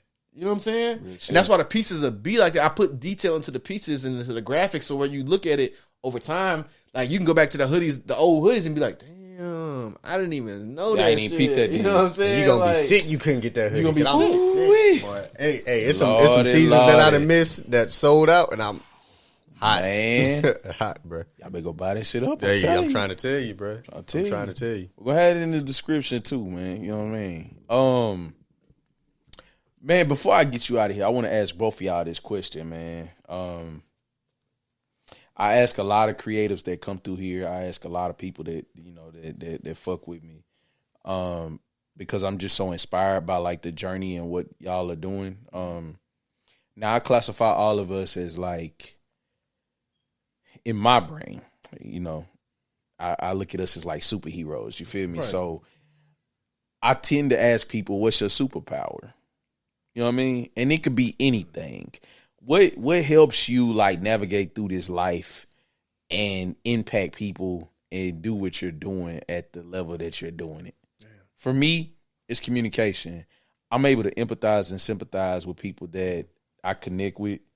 I'm able to, like, in a weird way, I'm able to even get into like almost like the zone that y'all are in. It's kind of weird and it scares me sometimes, of like how deep in this journalistic shit I get. You know what I'm saying? Because I anybody that I have up here, I have a infinite amount of respect for, like either what you're doing or just the person in itself. And so it's like, I want to know how they think. I want to know, like, how are they creating this great of a product? You know what I'm saying? So, I just look at it as a superpower, bro. So I want to ask you that. What's your superpower, bro? Man, superpower. Man, I feel like what am I really good at? I know you just said communication. I feel like where I am best, I feel like I'm informative. I feel like a lot of people come to me for advice. I ain't gonna lie, sometimes that might not. I give unsolicited opinion for sure, but I feel like a lot of the times, more times than not, you know, I'm a good advice giver. You know, I have a lot of wisdom. I have an old soul. You know what I'm saying? Like, so I feel like my old soul helps me be calm in situations, and can respond to people and help them throughout a situation. My parents even come to me asking me. They say I parent them sometimes just because like how I think. Y'all just like level headed. Yeah, I'm super like I'm like a dad. You know what I'm saying? But I ain't a dad. But it's like, you know, people respect it. Like I said, sometimes they don't want to hear that shit. You know what I'm saying? But you know, more times than not, they come to me asking me because like I give sound advice. That's you know what I'm saying? Just because like a lot of those times, and it came from a lot from me dealing with me being a young manager, dealing with older people. You know what I'm saying? Dealing with so many different personalities from people that range from 25 years old to 60 years old. And so help me understand how people really operate and how they think. Because they come to me with a problem that like I'm like, as a non-manager, I'm like, what the fuck? That shit don't even matter. Like, but me having to understand allows me to give them a better response. So like, not that, but it was going on before that, but that really helped me. You know what I'm saying? Help people out just by how I respond to people. And like I said, I feel like my advice is like my superpower because like even though if I don't know, I'm going to say something to where it's going to stick with you and it's going to help you in your journey to whatever it might be. And so, bro, like I don't even know if you know like what you were saying, like the minute like details like on the hoodies and stuff. It speaks so much in volume. So yeah, man. You don't know how much it's like impacting people. Yeah, man. Sure. If whatever I can to do to change somebody's life, bro, in the right way, I always tell God I want to be a beacon. I want to be the person that you have people. I want people to, they see the brand, they see Eugene, they see the team, they automatically feel closer to God. They're like, okay, I see this piece. Yes, I like that. I want you to feel encouraged when you see the piece. I want you to be like, no, I want you to feel encouraged when you see this shit. Like, nigga, strain your face up. Nigga, nigga, smile when you see this shit. Don't play around with it. Man, fire. Talk to me, Richie, man, because, man, you do so much cool shit, man. Like, what's your superpower, bro? I guess for me, it would have to be my ear. And I guess to go into detail, I feel like I'm a great listener. I really decipher between perspective versus perception, or perception versus perspective. You know, like when he was talking about when he was a manager and he had to decipher between a bunch of personalities, you have to understand where people are coming from in their life and where they're at in their life in order to understand where they're going and where they need to go. So when I work with people, one, I want to understand from a perspective standpoint, what is your why? Why are you doing this? Where do you want to go in life? And what are you doing to get to that point? You know what I mean? Versus perception of who you think you are and where you want to be. You know what I'm saying? And where you actually are. So I think that's my superpower, being able to understand people. You know, if, like, for instance, you can see everyone that I work with, we have a genuine relationship. You know what I mean? 100%. And I have that with a lot of people. It's no surface level shit. It's just everyone that I encounter, I try to really understand where they coming from, where they're trying to go. And for me, like, I'm not no surface level type of person. You know what I mean? I don't care what you have. You can be iced out and rolling in a Lambo, bro. I don't give a damn, bro. You feel me? Like, you can be broken when you go home crying. You feel me? So my biggest thing is being able to understand people and listen. So hard, man. Hard. That's beautiful, man. That is beautiful. Bro, I want to thank you, man, for coming through and kicking it with me, man. Like, giving us definitely some insight behind the brand and, like, what you're doing. I think it's very impactful. I think it's an amazing product. I would encourage anybody to go and tap in and go and get some of that. I'm telling you. You know what I mean? It's, more than worth it. It's just more than worth it. I can't. And what they say, but wait, there's more. Facts. More on the way. Thanks, man. Man, thank you for your contribution for the culture. It's even doper, like, learning that you're from where we're from, man, and you're doing this shit at a high level, man. We appreciate you, bro. You know, this is last minute, bro. Really appreciate you, bro. Nah, it's love, bro. Giving me a platform is more than enough. You know what I'm saying? Like, I know, like, I really appreciate that. My words don't always match how I feel, but it means a lot. You know what I'm saying? Because like I said, you didn't have to. You know what I'm saying? And it could have been somebody else. You could have had somebody else in right here. I'm saying so. I'm appreciative for you allowing me and Ford to come on here. And, it's an honor, dog. And you the only one that make me come out of hiding. I be trying to hide, but he be wanting me to be on camera. I only do it for him. Look, Richie was not finna get on camera, man. Look, man, yo, say camera, bro. he do that for sauce, man. You know what I'm saying? Like, hood on, like that. He the only one, bro. But they come to the window, man. Yeah.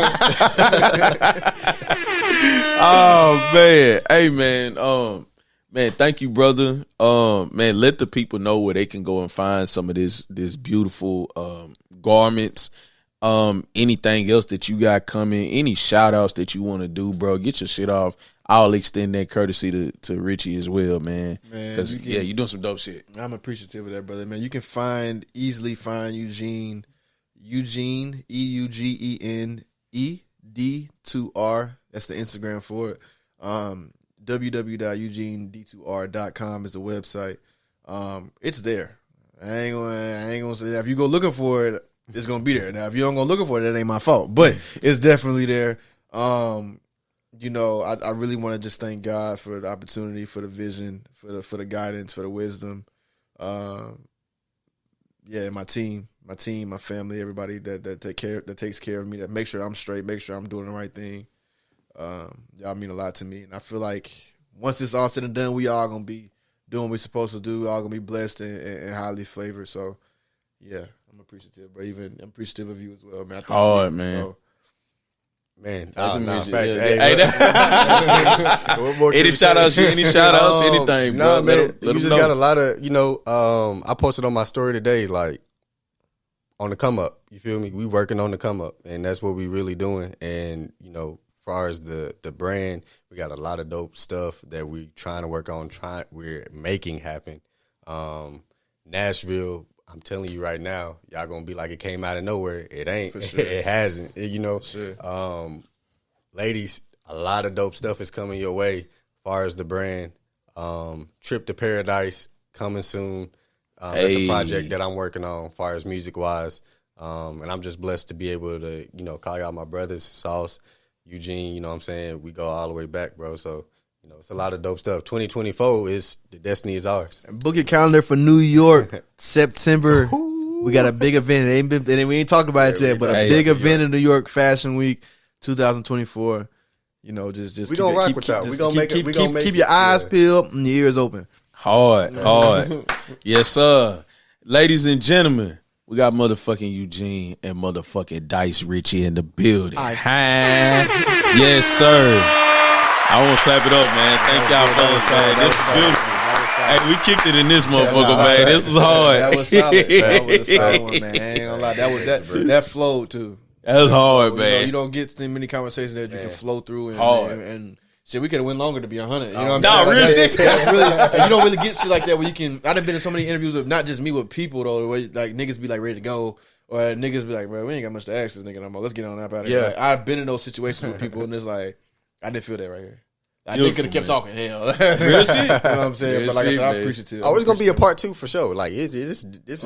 We gotta run it back, man. Yeah. Hey, look, we done already talked. We gotta, you know what I mean? We work some little details. To come down to the city, to Atlanta, and really get some behind the scenes actual. Like we'll have like a 60-minute in this motherfucker. Like 60 minutes up there. We can do that out there for sure. Yes, sir. We can do that. Thank you again, brother. Always a pleasure. I'm appreciative of you, brother. That my means dog. a lot to me, man. Yes, sir. We locked in for life for that now. My dog Richie, man. Always love, bro. We gonna sit down soon. We gonna sit down and chop it up soon. Hey, till next time, man. We up out this thing, man. Follow me at Sauceville 615. Follow Lost in the Sauce Pod. You dig, man. So make sure you subscribe. And man, we out this thing. You hear me? Huh? Let's go.